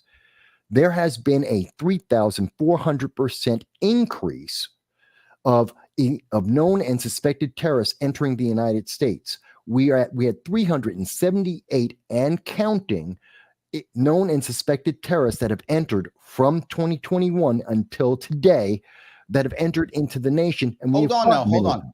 Is that include Tulsi Gabbard? You mean include Tulsi Gabbard? Because she was on that bad guy list. Yes. And I'm teasing you because I think your list is probably garbage because they put everybody on that goddamn list. No, it doesn't include Tulsi Gabbard. By the way, it's a true story. My lieutenant governor in 2018 was on one of them lists. Couldn't go to Canada. Well, there's a difference. No, we're talking about not people who were put on the watch list so they can't fly, like the Clear Skies, which is with Tulsi. No, I'm talking about people crossing into the border, and they eventually get found out, like the 8 individuals who were from, I believe they were connected to ISIS, and they're in California, and it took us a year to figure out that they were actually, someone should have vetted them because they're probably ISIS members, or the 2 guys who were with Hezbollah who tried to enter the southern border and got caught when they got stopped on their way to New York State. And they were asked, it said, oh yeah, by the way, we're Hezbollah, and yeah, we're going to New York to blow it up. They literally just admitted. Okay, now I just got demonetized. Thanks. Thanks for that one. Just demonetize me now. Thanks. At least I'm on Rumble too. That's something at least. Thanks. When you say that we haven't talked about the border for, well, not us, but like it's not been a subject of conversation for a while in the media. So 44 days. Have the Republicans also stopped trying to talk about this and use it as a wedge issue, or is it just not getting covered because the Democrats are like, zip it up? I think it's 2, right? 100%. I think it's 2 parts. One, I think at the local level, most Republican candidates are actually talking about the border. I think if you see individuals, they are. But at the top level, they were trying to make it about something bigger. And I think that did not work as well. If you remember, it was all about Trump and getting shot. Then it was all anti-Harris. That's what it was. It was anti-Harris for a bunch of times. At the top level, the Republicans, they backed off. They did. They weren't pushing so hard. Local, they were. I think we're underestimating the peasants, because us peasants out here that actually see illegals invading apartment complexes and Colorado, all that stuff happening, and people seeing like all this stuff happening around them, they don't need the mainstream media to cover it, because I mean, Kamala doesn't have to answer any questions because nobody's asking her, right? And the mainstream media is not asking her, and we all know it's a complete catastrophe. But I think they're underestimating. People are living in their bubbles of money. They have money. You know, you got your Democrats that have money, and then you've got your Democrats that live in near the areas that this is happening in. So I think they're going to vote for their neighborhood more than they're going to vote for a politician. Well, Okay. I think the politician, it comes back to what I think is the most important thing, being effective and efficient. That's what we need in our government. We need to get back to that. And the border is the example of that, where we have right now total chaos, and it fails. And people are being endangered, and it's hurting our economy, and everyone knows it. I believe it was San Diego, Southern California, we had a bunch of illegals trying to get into school buses twice. 23 illegal aliens trying to get onto school buses with children. God knows what they were going to do. Again, we have a 3,400% increase in the number of known suspected terrorists. That is a clear and present danger, and they're trying to get on school buses with kids. In Colorado, they've taken over apartment complexes. In New York, there's so many problems with what's happening in New York. So it is. As a woman, it's hard for me to walk out of the house at night, and I live in a safe area because people are coming to this country from countries that think things like rape are okay. Yes. And that's what's not being talked about enough. You have people coming into this country No, hold on, no. Oh. They don't think rape is okay. Again, I'm already demonetized, so it's fine. But no, what I'm saying is they don't think that grape, or SA, as is often said on YouTube, SA is okay. The people, the groups of people that group of people think it's okay. Meaning, to quote Trump, they aren't sending their best and brightest. No, they're not. So but the country, I want to make sure those countries don't think it's okay. Sure, but the group of people who are coming from those countries, that group of people, some of those countries, some of the countries absolutely believe that, because countries like Iran, like Afghanistan, they don't think that's okay. Wait a minute. They do not believe in the right of women to be able to read, to be able to drive, to be able to work. Women are property, and they have no rights in those countries. And we're getting their refugees in our country, and they're not being vetted. And we are getting members of Hezbollah and the Houthis. That's true. And Hamas here. Agreed. So yes, we are getting these people who do believe in that. And that's part of the problem. That isn't what I said, though. I want to be clear on this. The countries have laws against these things. No, not all these countries do. Some not all these countries do not. Some countries do Sean, not. help me in this. Help me, Sean. Help me. Don't let them beat me up like this. Help me. So I think there are laws against it, but I think that they're not the same as the laws we have here. So there are exceptions and excuses and reasons why it was okay, but that certain behavior may be allowed. And then there's also just the culture. There are cultures where whatever the law may say in your local community, you have a different culture. We see that, in our own country. Look at Afghanistan. We left Afghanistan. You can go in our own country where the rules that are written in the law book aren't necessarily what goes on in the community. All right, you got a bunch of people mad about this one. You got a bunch of people mad. I gotta grab some of these. Philadelphia Yeshiva says, say grape instead. Most say grape. Yes. Or SA for that type of assault. So yes, we need a training session next time. Yes, that's how you. Again, this is the censorship that we have that we talk about. You're Shannon, what are you talking about? This is how the algorithm picks it up, which is why we have to have baby talk on YouTube. Right. Otherwise, we get trashed. We have to have baby talk. It's crazy. Minor Threat's mad at you. He says, so full of S, Iran has women more advanced degrees than the U.S. He's right. He's right, guys. In 1980, yeah. No, today. Let's talk about Afghanistan right now. Iran is not as a perfect point. Afghanistan, yes. Iran's not as bad as the stories get told here. Yes. So Becky likes me. She says very diplomatic, Larry. I was being diplomatic. Thank you very much. I was very good. So yes, absolutely. Yes, absolutely. So you got a couple people got mad at that, but that's fine. It is what it is. So, okay. All this being said, though, since they haven't been talking about the border, is the border going to be a big deal in 2024, or is it still just the economy? Is all of the abortion talk and the border talk just side talk? And it's going to be what Shanna says. Am I paying bills or not? And that's what I'm going to. I'm going to write that. I'm going to write the check. I'm going to check that box for one or the other. But I think we've just been hearing in some of our conversation about the border, about how the border has an effect on the economy. and it has an effect on your daily life and what's going on in and around your home and everything that you're feeling. And as we established earlier, 95% of the people vote based on emotions. And so it is going to have an effect on the election. And similarly, abortion will for certain people, because they're just drilled in that this is like, it's a fear that this is going to be taken away, and they hear it. They're told that it's going to be taken away from them. And whether they ever need it or don't, it's just like it has to be there. And that's something that they've incorporated into deeply held beliefs. And it's hard for people to change deeply held beliefs. It's not impossible. People do it, but it's hard. And especially if you keep listening to media sources that reinforce them. Nice. That's one of the problems. Well, hold on one second, Mike. Before you go, keep your thought. Go ahead. Peace out to being very nice. Thank you for the super $2 for my demonetization fund. There we go. So a couple bucks for that. Oh, so, right. Yeah, there we go. We should call it like a swear jar, right? Every time someone says the wrong thing, you got to put $2 in for that. I like that idea. I like that. Ryan Murphy, thank you for the $5. Appreciate it. Tell the apartment complex residents that the border is not a big deal. And see their response. It's a valid point. I think you guys are right. I mean, it's a valid point. Yeah. And it's an ongoing thing. And you can't, as much as the media would like to downplay it, and they have been, again, they rewrote her history. They basically have switched all of the stories they want to talk about.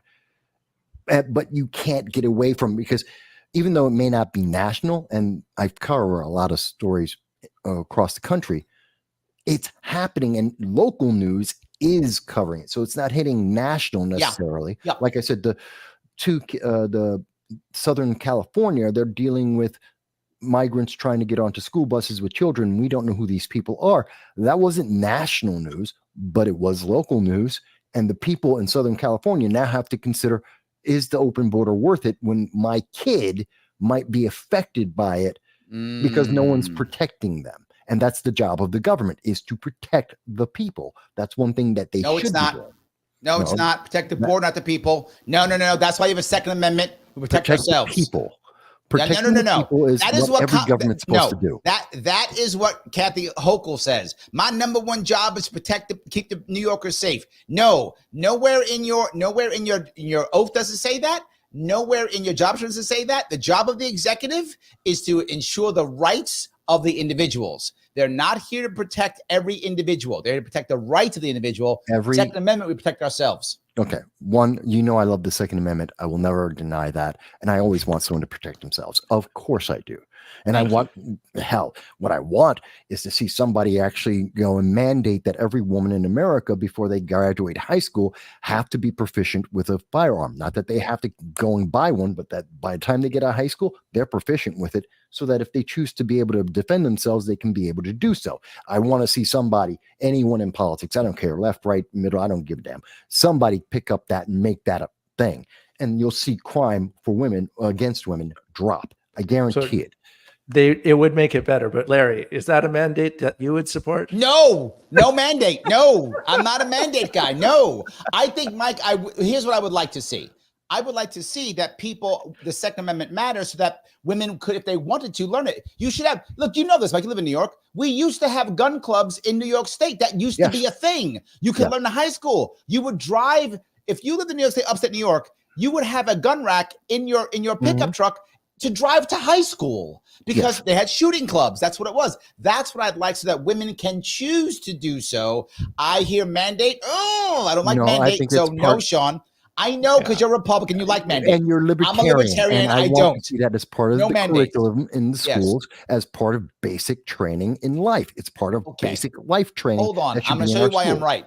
Ryan Murphy, Larry, 100% correct. Yeah. X-Swim, damn right, Larry. Sorry, I win again. I'm just telling you, Mike, Don't call it a mandate. Call it part of the curriculum of the schools. I don't care what the wording is, but I want I think it would help women. I think it's very important. Maybe the word isn't mandate.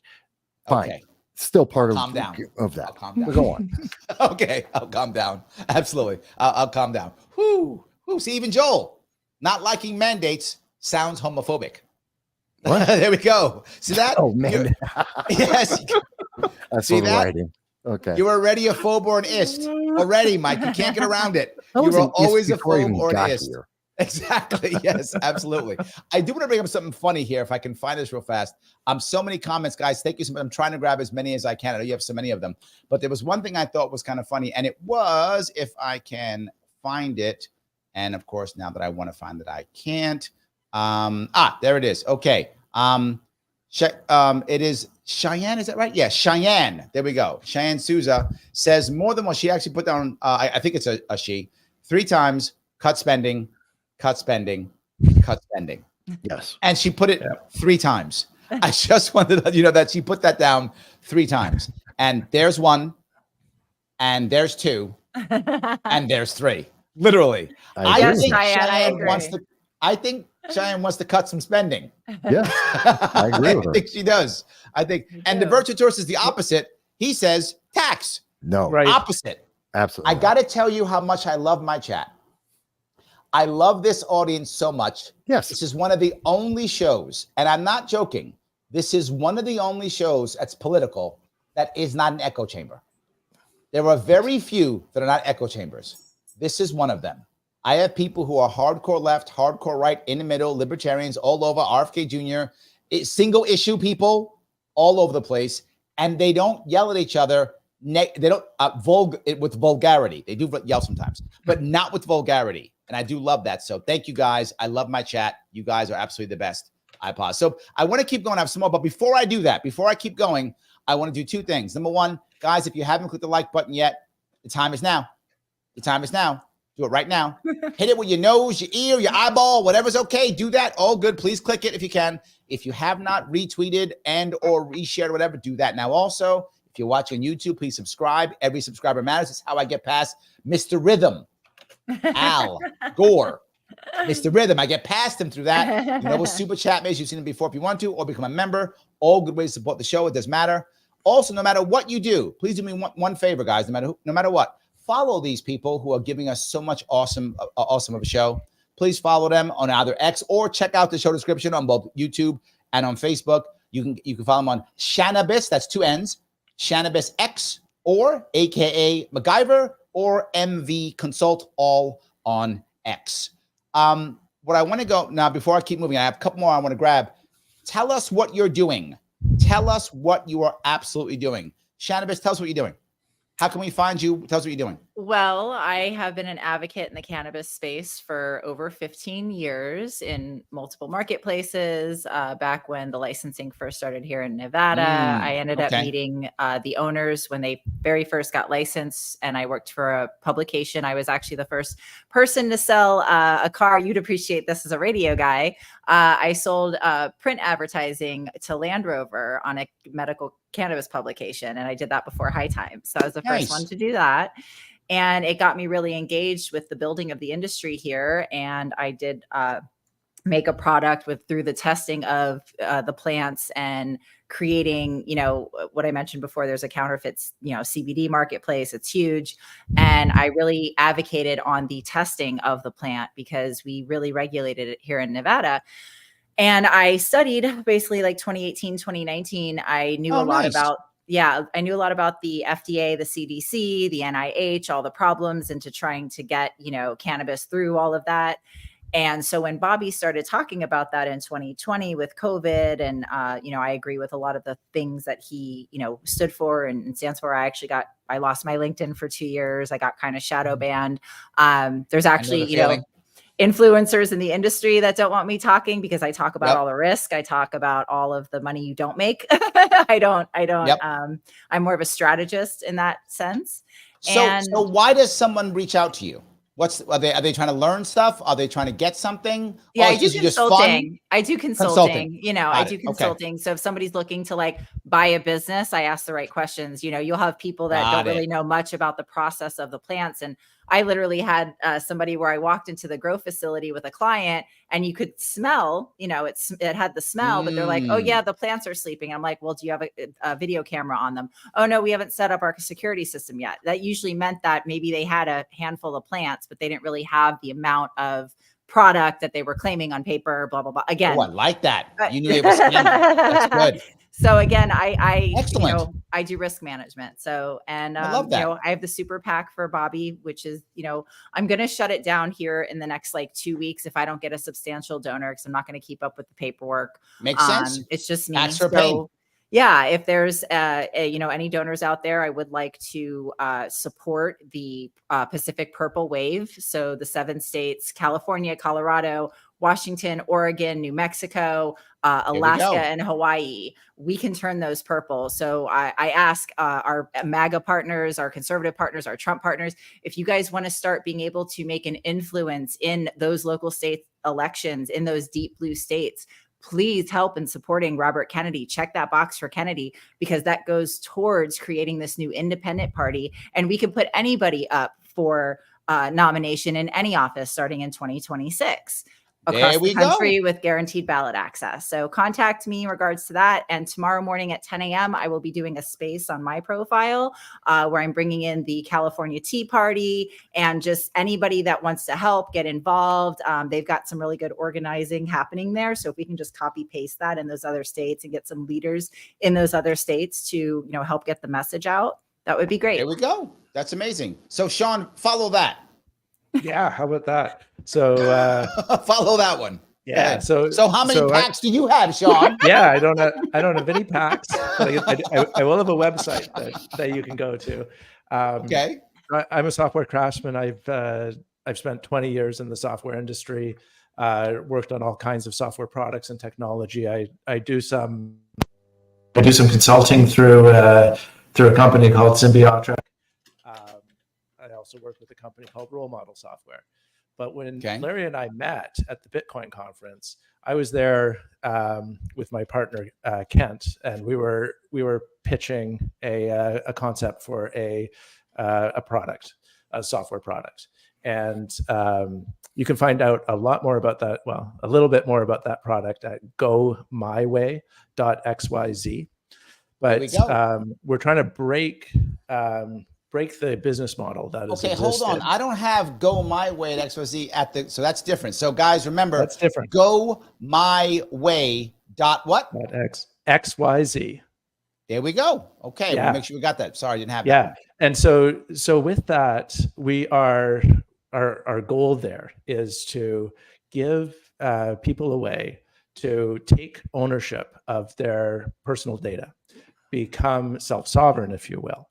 And instead of having a tech business where you are the product, where you give over all of your data so that Microsoft, Google, Meta, whoever else can monetize that, you take ownership of your data, you hold it closely, and you can choose, if you like, to contribute some of that data, de-identified, to a pool of data, location data, that can be sold into what is a growing $16 billion industry.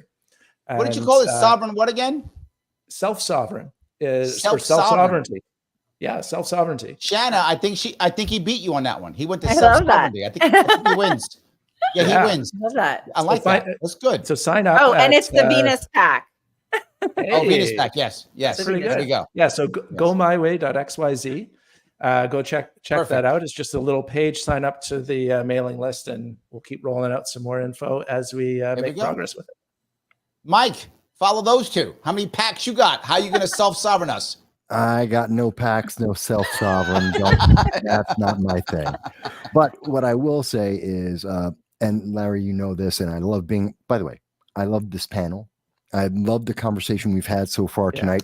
We're not done. I got more. Agreements and disagreements. I love that. And the chat trying to, yes, chat. I'm reading everything that you're saying, and I'm trying to keep up with it all. Yep. But I love the interaction. That's what makes America great. So with that said, what I do is exactly what you're looking at, political commentary. Why do I know all the data and all that? Because that's what I do every day for 18 years now. This is what I do. Talk to politicians, talk to politicos, people politically active. I let people know about what's happening around the world and what's happening in the United States. And you go to right there. No sound bites allowed. No sound bites allowed. It's on YouTube, Rumble, LinkedIn. I'm on, I don't know, half a dozen things. Go to YouTube, go to Rumble, type in No Soundbites Allowed, you'll be able to get me. Every Sunday, I do a live stream, which averages, on a short one, I do 2.5 hours. On a long one, I do about 8 once a year. On my birthday, I go at least 12 hours nonstop. Just always. That's why I said we'd be here till Thursday if I didn't stop him. Wow. That's true. Guys, I feel like an idiot right now. No, do you no. know why I never streamed out to my own audience? Why not? I realize that this is my first time doing. I told you I've done this before, but only by myself. This is my first time. It's okay. But you know what? I want to share yours. I'd rather just be on the Larry Sharpe Way network. I don't want there we go. I love on yours. No, we spread it around and everyone here. Joel says, I like that the chat talks to each other as much as interacting with Larry or guests. That's true. Yes, that's actually true. The best chat. Absolutely. Yes, absolutely. It's very funny that happens. Virtual Tourist says, you're both wrong. The job of government is to keep the peace. Peace then keeps people safe. Peace then protects people's rights. Oh, I think Shanna thinks she's. I like that. I like that. I don't. I like that answer. I like that answer. Yeah. All right, Sean, where do you land? Yeah, the health of the government is war. So there's no peace involved in the state. Ooh. Well, I wouldn't go there. I like that, Sean. Okay. Yeah. Okay. Nice. I do like that one. That's good. Yes, that is good. I do love that. Ryan says, if you like mandates, you hate all rights and expressions. Damn, that's kind of hardcore. Let me clarify, because I think everyone's They're focused mad on at you the for word. mandates. They don't like that word, Mike. You made them mad with that. And that's the thing. Everyone's focusing on all. the concept of mandate, and you can change that. I said mandate. You could say it's a requirement it's part of their learning curriculum. It's an opt-in, opt-out program. Whatever. It's a heavy libertarian audience, Mike. You're going to trigger us with that. You're going to trigger us. I'm not worried about triggering everyone. Here's the bigger thing. Get past the thought of the mandate, look at the policy. And I'm happy to compromise. We'll make it optional in the schools. Parents can opt in, opt out. I'm great with that. Okay, we're good. Let's talk the you just policy. triggered us with the wrong word. You triggered us. That's all. Yeah, I don't care about the word. I care about the policy. Mike is mad at you, though, Mike. Another Mike. He's mad at you. He says Republican policies suck. No wonder they have had a hard time winning elections since 2016. Somebody doesn't like your policies, Mike. You know what? If that's the hardest kind of complaint, trust me, that's the weakest. And I love, give me those kind of complaints all day long compared to what I actually hear. You know how many times I get told I'm soulless on a Sunday? Soulless? Soulless. I haven't got that one yet. Okay, No, I'm doing good then. Fact, just last week, I got told I'm going to hell because I'm not going to vote for Kamala because I'm black. Well, that's true. That's true. It's accurate. Yeah. Oh, no, it doesn't. You didn't vote for Biden, right? No, of course not. So you and I are no not even black anymore. We're not black anymore. No. Yeah. So they're wrong. Tell that guy he's wrong because we're not black anymore. Yeah, because it was decreed by Biden. Biden said if you don't vote for him, you ain't black. That's what he said. So both you and I, we lost our black cards. We don't get them anymore. Don't you love the inclusiveness of the Democratic Party? You're right. Yes. So I don't know. I say this all the time. I never got my race in the mail. I thought I'd get like a card in the mail that would say my new race. I didn't get one. With the government seal of That's approval. What I figured. Saying, I said, I'm picking Filipino because I really like Filipinos. So I'm going to pick Filipino. That's what I am. If they don't give me the card, I'm just going to put Filipino. I was thinking, look at me. Obviously, Samoan. Don't you know? Samoan's good too. There you go. Yes, good choices. Samoan's good.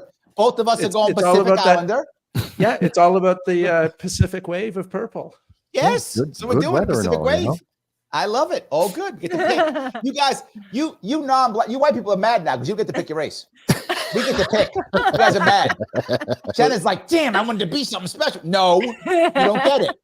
Sorry. No, I mean, we'll argue like Irish, Scottish, English. We'll just fight amongst ourselves. That'll be fine. We just fight amongst ourselves. I love that. That is absolutely amazing. I do love that one. So if I can watch so many of these popping, I do love these here. Did I get one more of these? All right. We got another. Take them all. Take them all. Sorry. EMS Wim says, I give you the $5. The job of the government is to serve the citizens, not corporations. Sure. That's where we've lost our way. Agreed 100%. I think even libertarians say that. Yes, you are 100% correct. Yeah. The idea that corporations or everything is terrible. It is about the individuals and the people.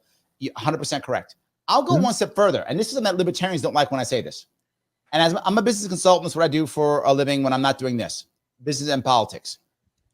When companies decided that their number one issue is to deal with their stockholders, that's when they began to fail.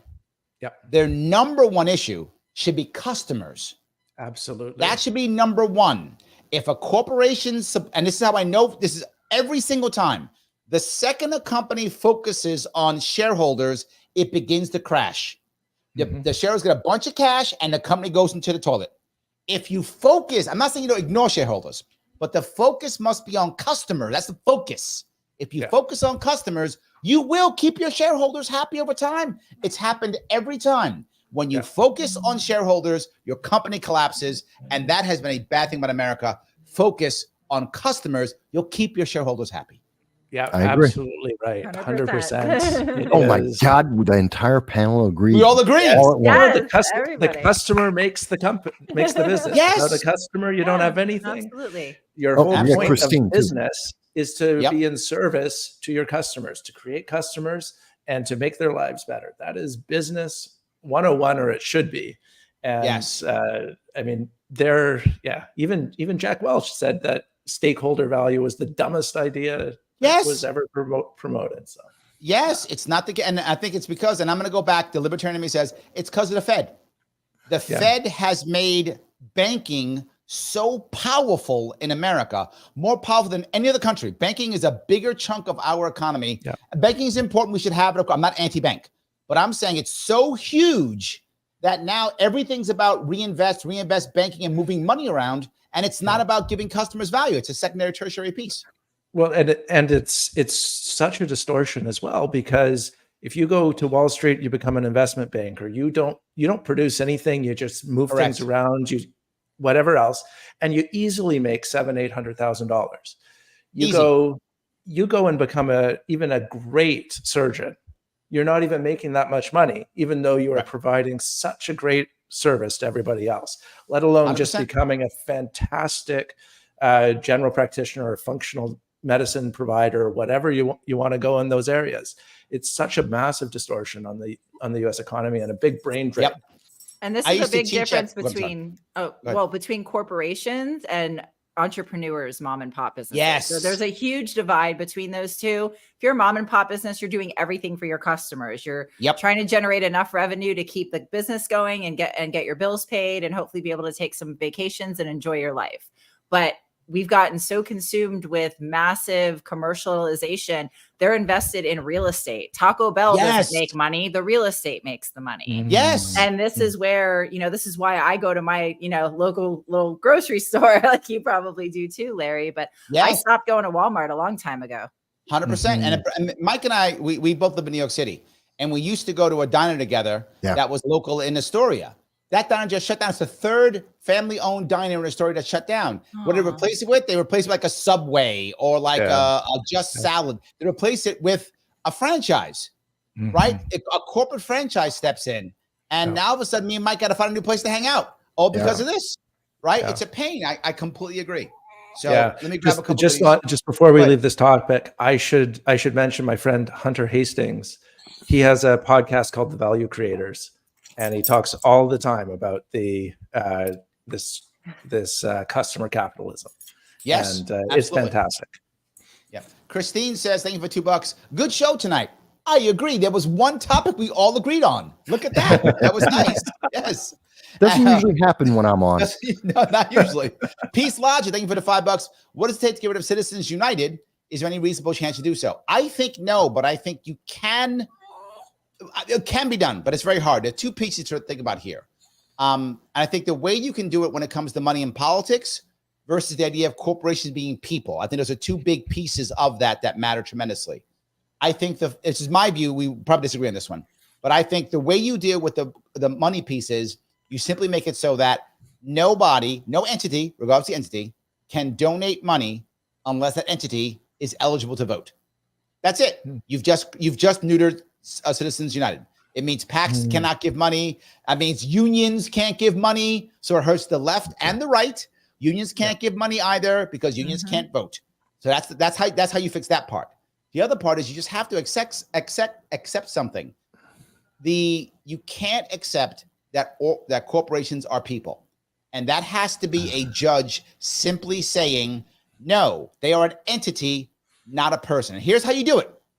You actually, a judge steps in and goes, okay, if that's true, you can no longer investigate a company anymore. Why? If a company is a person, it has illegal search and seizure rights. It has Fifth Amendment rights. It cannot incriminate itself. So a company can't give you all of its data. Why? That's self-incriminating evidence. Fifth Amendment rights. You cannot see any of my paperwork. Hold on, Mike. My point is obviously that won't work. But what that does, that creates the issue that gets it to now be dealt with by doing that.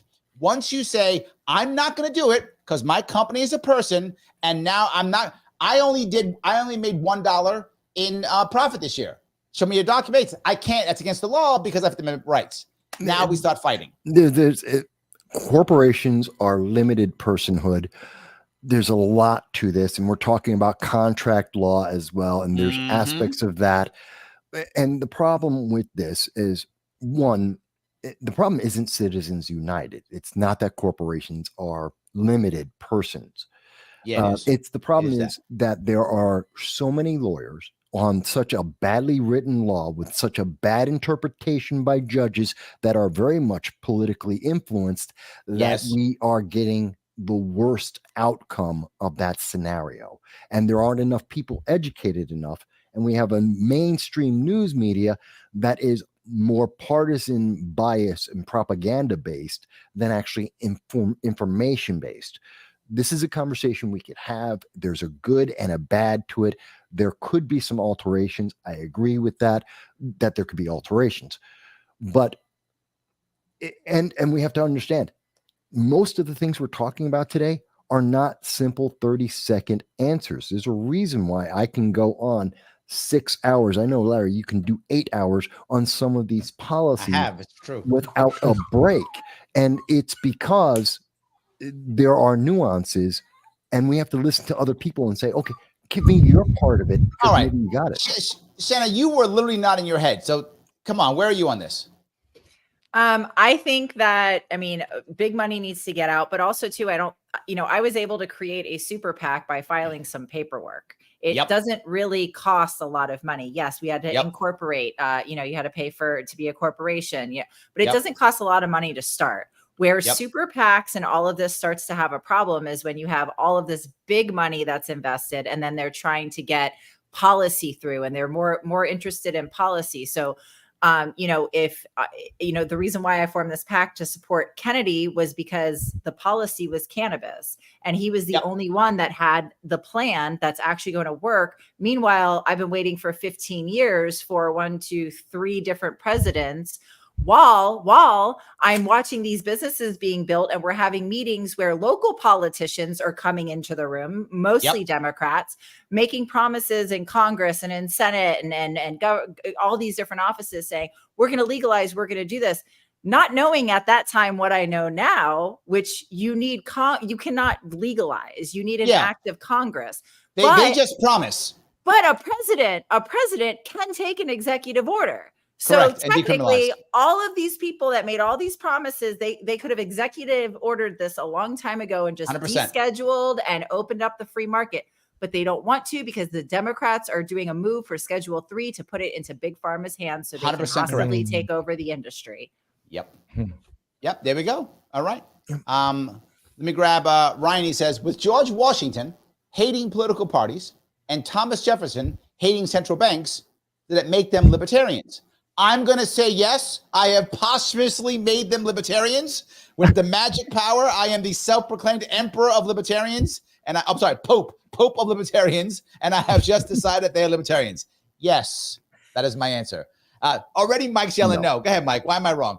Well, you have to look at actually the writings that they've put out there. And they did believe in restrictions. They did believe in religion being a backbone of the laws that are being put out there. No, they didn't. What do you mean? We're Judeo-Christian. We're based on Judeo-Christian principles. No, we're not. Stop that. Sure. They were all deist. All of them Hey, were Larry, I got a quick question for you. Yeah. Are you Thomas not? Jefferson literally had a Bible that had all like this. It was just basically a red letter Bible. It's just like what Jesus said. Yeah. In fact, the first Muslim who actually I never said there wasn't. I didn't say there was. We didn't say there's 100% of anything, but they all had religious beliefs. And by the way, yes, they had religious beliefs. Correct. It's still along the lines. It has a root of Judeo-Christian. Muslims came out of the Judeo-Christian. Just because they're Abrahamic religion doesn't mean they're all that. Come on now, your Abrahamic Republicanism is showing. Your Republicanism is showing. Abraham, Judeo-Christian. Yes, okay. It all comes from the same root. Fine, I'm saying libertarians. Done. Larry, are you upset about the Libertarians not giving Bobby ballot access? Are you not upset about that a little bit? No. I mean, to be full with you, so not all you guys know this, but I consult with PACs all the time, right? That's what I do. I consult with the biggest PAC that supports Bobby right now, American Values. And early on, I was very forward. If they wanted Bobby Kennedy to have the Libertarian line, this is the way they had to do it. And you had to do this last year. You had to say, look, I'm not a libertarian. That you have to say, Bobby said, I'm not a libertarian. This is transactional. I have some libertarian leanings. I have some libertarian policies. Here are the policies where we agree, which, by the way, he did very well. You probably saw that, right? When you were there, Sean. He did well when he said, here's where we agree. Bobby does that well. He shows up and says, here's what we agree. If he would have said that and then said, I'm not libertarian, this is transactional. I will get you 5% if you guys give me the line, and then gone to every one of the local, states, said that openly. It's transactional. I'll take your VP and given him, and we'd have to give him a libertarian VP, whoever person would have been, a libertarian VP. He had a chance at getting it. He probably, I think if he had done that early on, he probably would have. Because enough libertarians were like, you know what? Yeah, let's do a transaction. He's going to give us what? Dave Smith or whoever is the guy they want, right, for the VP. Or maybe Chase Oliver would have been his VP. Whoever. Somebody would have been his VP. Would they have had the money like Nicole, though? They didn't have the money like Nicole. It wouldn't have mattered because he would have had 50 state ballot access. Right. And he spent $20 million on ballot access, and Nicole did not even give that much. So they already would have saved that money just on ballot access. Yeah. So whether Nicole jumped on board or not, would have been saved on ballot access. He dropped almost 20 million on ballot access. And he would have to spend maybe $1 million on ballot access total if he had got the line up front. So I think that would have changed. But once he was unprepared to do that, there was really no chance of him getting the line. And I told them that, but they didn't want to listen. They thought that, well, he's Bobby Kennedy Jr., he could do it. There was no chance. The only way it happened was that. And if they would have, I say this again, Ron Paul is basically a libertarian Jesus. And we wouldn't have anointed him. He still would have had to show up. I mean, he'd have won first round clearly by mass majority. First round, he wins. But we would have wanted him to show up. He would have had to show up at the convention, say he's the nominee. Then we all would have bent the knee and said yes. But he would have had to show up. And I think Bobby Kennedy Jr. did not realize that's how that worked. All the people on his campaign were former Democrats, Republicans, and they all do back deals. So they thought, oh, we'll just do back deals. That's not how the party works. Mm-hmm. So, yeah, in the long run, I think it was probably I think Forward Party could have taken Bobby Kennedy Jr. too. Another mistake. I think all of the parties. Didn't they put him on the ballot in Florida or no? Who's that? No, that was the Reform Party. The Reform Party. It was not Forward. Yeah, I think the parties made an error in not putting him on. All the parties that could have grabbed him. Because if he'd have been in the party that had ballot access, he would have gotten them 5% whatever party he picked. No, so I do think that. Let me ask a question. And it's a little bit off of what you guys are saying, but I did promise one of the viewers here, one of the people in chat, I would bring this up, and it's important. And it kind of goes into everything we've been talking about. Who do you guys think is running the government right now? Because we've been talking about all the aspects of the government, all the powers of the government, the people who will be influencing government. Right now, who's running the government? In your opinion, I will tell you exactly what you wrote. I'll tell you who it is, and it does. And let me tell you why. I brought this up in one of my posts online. The Plum Book. The Plum Book is the book. If you want to look, just literally Google the Plum Book, GSA, which is Government Service Administration. The Plum Book is about, I think, 8,000 or 9,000 jobs that the president gets to select. Those people right now are running the government right now. And one of the reasons why Tulsi and why RFK Jr. are on the transition team is they will get a group of people they get to pick, whatever that is. probably Tulsi, my guess is in the idea of defense and maybe foreign affairs, she'll be picking a bunch of those, and probably RFK Jr. will be picking a bunch in the health care, Medicare section. You'll pick those people. Right now, those people, the deep state or permanent Washington, whatever you would call them, they're the ones not running it. That's my view. Shanna? Well, so No, go ahead. Go ahead, John. all right. Go ahead. Well, so I mean, I think you're probably right that those are the people transacting on the day to day. Yes. I think that who's actually setting direction for the government, who's providing the guidance and, well, direction is really the best word. I don't think that's names that we think about. And I don't, people say, oh, Obama's there, he's managing it. I don't think it's Obama. I think when Obama was president, it wasn't Obama either. And there's a whole world of this backroom dealing that we're not privy to. It's a big club, and we're not part of it, And this is why the movement of the Pacific Purple is a thing, because we need to get this 5%. We need to get these states. I mean, if we get 800,000 votes in each of those 7 states for just the west side of the country, we're going to make that 5%. I don't think it's very hard. And if we're going in there and we're creating a pathway for people to be able to run with ballot access coming in 2026, that's the beginning in breaking up the duopoly. This is a promise that Bobby made. Robert F. Kennedy did not need to become president to create a movement. He did not need that. That's one job. There's so many other jobs in government that actually are way more influential, and you're able to actually move in those back rooms more so than the president can. And this is why we don't know who's controlling our government right now, because it's those entities. It's, the people that are making these moves that you don't see. What was that show that was on with the woman? She had the affair with the president. Scandal. Like her, where you have these people in these positions that are back there with everybody's ear, making the deals, making the decisions, and, creating this We the People party in California that the campaign did, that was preparing for this. And now we see what it was. There's actually some misinformation out there so the We the People party was created in California back in, I want to say January or February. Yes, he's not on the ballot with them in some states, but it was created so we could do this third party. Agreed. And utilizing those tools and targeting these deep blue states, I think we can really get this job done. And organization. Hold on, I want to say who's running this. It's Eric Holder and Obama. That's who's running it. Jake Sullivan is running it. I've heard that. Bureaucracies are running the government. There we go. Yep. The oligarchs are running it. The deep state is running. We got a bunch of people running it. The blob is running it. Other people running it. State Department, they're all running. I love it. I love all of those. I think that's amazing for those. But one part I'll bring is clear though. Hold on. Ryan says I'm correct. Say plus the plum book. See that? Okay. I'll be right again. Now here's the thing I notice about that, and one of the reasons why I brought it up, because everyone universally agrees Biden is a zombie part-time president. He's in for 6 hours a day, 5 days a week. Okay. And we all recognize there's at least 18 hours a day.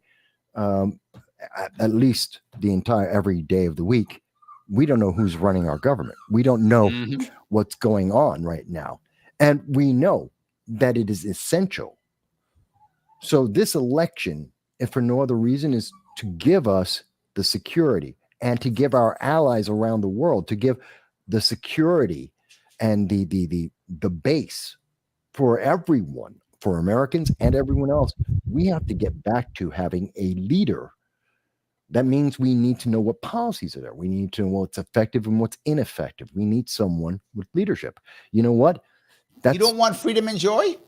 No. Why do you hate freedom and joy, Mike? I don't know why you hate freedom and joy. You know what? Those are feelings. I'll have those feelings on my own. I don't need to get mandated, told, or ordered to have a feeling that someone else had. I'll have my own. Thank you. What I want from the government is to be efficient, effective, and to stay out of my life for the most part. Not as much as libertarians, but more than, hell of a lot more than anything the Democrats or progressives would say. I think we're going to see. This is why I say everyone's looking, when we asked who's going to win, and everyone, I know they want to put in our minds that Kamala has a chance. When no one can answer the question of who's running the government, and the person who's involved in the government right now, everyone should have said Kamala Harris. Yeah, Biden's a zombie. Kamala should be. Why? She's the vice president. And no one agrees. Everyone agrees. She has nothing to do with it. She's useless. Why the hell do you want to give her a promotion? Because the last piece. Let me do one. I'm going to end, but let me do Ryan, then I'm going to end on this. Ryan, thank you for $5. AIPAC gave Cory Bush's opponent $9 million here in St. Louis, of Missouri, here in the St. Louis area. Yeah, area. Yeah, absolutely, 100%. Yeah, and how much did Act Blue give? 100%. But hold on. Here's what I'm going to talk about here. What about the idea of what literally Bill Maher said on the show about a year or two ago? Bill Maher was talking to two people who are liberals or Democrats, progressives, whatever the word you want to use. And they were yelling about how all these stupid Republicans, they always vote against their interest. Why don't they vote for Democrats? Blah, blah, blah. And he looked at him and he said, because they hate you. And they hate you because they think you hate them. And you do hate them. So Bobby says this too. He says that they are voting out of fear. And I'm saying, what about voting out of hate? Do we think that people will go, I don't care, I just can't vote? The amount of women, black women I've spoken to, will I say, I'm just curious, why don't you want to vote for Trump? And what they literally say is, he's a racist. I'm not joking. I'm not joking. They literally say that. You've heard it, Mike. I'm not the only person. You've heard it. I know I've heard it, and I've laughed in their face too. That's the answer. But that my point is there a level of hatred that will affect this? I hate Harris, or I hate the Dems, or I hate the liberals, or I hate Trump, or I hate the conservatives, or they hate us, or they hate women, right? Whatever is the thing. They're an hysterophobe. Is that going to affect the election? That we're not thinking about that. For low information voters, absolutely. People who are easily swayed by headlines. And there's a large number of the 45% that's in the middle of America, that's not in any of the parties, that are swayed by, they saw this headline. This is why we've had 44 days of the mainstream media pushing nothing but Kamala is Ray Palpatine. She's the bestest. Here's the feeling that you should be having right now about her, and Orange Man bad, you must despise him. Because they know there is a good but you're giving a reason. I want to know if it's going to affect There is no reason. people. There is no reason. Hate should not be a reason to vote. You're saying shoulds. Hold on. Tourist says the opposite. He goes, he is a racist. He is. And let me give you 2 points. Let's assume he is or he isn't. Either one. I don't care which is true. Say he's a racist. Say he's not, whatever. To your point, Mike, I shouldn't care. What I should care about is, does he have the policies? Is he going to, for example, Shanna, is he going to, decriminalize, what racism? I don't care, right? That's what I should think. But I think people do care. And this idea that he'll say right up forward, he is a racist, that tells me this guy's not going to vote for Trump, no matter what. I think he represents tens of people. Yeah, and that tells me that he's making the basis is illogical, especially because there's no foundation. I want to vote. I don't care if it's logical or not. I don't care. I want votes. Okay. I think they're underestimating everybody witnessing what they did to Kennedy by not allowing democracy to take place. I think between the two, I think it's a two-tier thing. I think between people that have more of a simpler way of viewing politics, I think if they just notice that Kamala has never gotten a vote, and then they see, oh, this guy, a Kennedy, tried to run for office. He got a bunch of signatures by a bunch of people and had all this support, but some big Democratic organization was able to not let the people vote on somebody. I think that simplicity there, I think a lot more people are witnessing that. And I think the Democrats really kind of did themselves not, because the Democrats' base is senior liberals, is senior Democrats. That's their base. They don't have the under 30. They don't have the 18 to 25. They don't have that. There's not that much of that. The little bit they do have of that, I think are intelligent enough to see what's really going on in that fashion. And I think that the older generation, when they heard her come out about unforeseen capital gains and all of that, I know some vote blue never who's that are in finance, that are in real estate, that are in these industries that I have heard them for years complain about things like that ever happening. And now they're dead set on voting blue. And she comes out and says this. They're like, you know, I mean, okay. But so I mean, you and Mike are kind of on the same page here. By the way, Mike, you have a fan, Daniel. He goes, no feelings mandate. I'm with Michael now. Okay, you won him over, Mike. You did win him over. I always get Sean, a couple. You do. Yeah. Sean, help me on this one. Am I right here or does it not matter? Does the hate nothing? I mean, I hope that people are paying enough attention to see what's been done to Bobby, see the way Kamala has been coronated, and realize that this is not the America that we want to have. But I fear that there are too many millions of people who won't think those things. Yeah, that's what I fear. Also, who maybe some people might vote from hate, but millions of people every cycle vote out of fear. And that's why they drive the issues of abortion and how you're going to lose access to it. That's why that's an issue. You know what? I think we fear of it being in a way. I think we could do this we could keep this really simple, is that if you're looking at two people and we all can agree we're walking into World War III, where we all can agree that, right? No. There's war. war. Mike doesn't believe that. No. We're not even close. But what I'm saying is we're all agreeing that we've got war, we've got problems. Do we want Kamala in office, or do we want the son of a bitch in office? No, I'm just saying. Do we want I don't want either of them in office. I want RFK Jr. in office to start talking about some peace. That's what I would like. But here's the thing I think about I'm this. with you. It's not most people. Yes, I agree with Sean. A lot of people are going to vote out of fear. I do believe there is a huge number of people who are going to vote because they're low information. And that's the most recent thing they saw in between watching the Housewives of wherever the hell I don't give a damn. Okay. So there's that. And those are people, they're useless. Okay. They're also probably the people, and their vote counts as much as all of ours. Yeah. They're the people who, if it's not presidential year, they don't remember that they get a vote every single year. Also they're the people who aren't voting most of the time. They're part of the problem. But I think the hate that we're talking about, it's not the American people. It's the hate that's coming from the propaganda of the machines, of the establishment, also the media, also the social media giants, that they're pushing this, saying, here's the feeling you should have about this.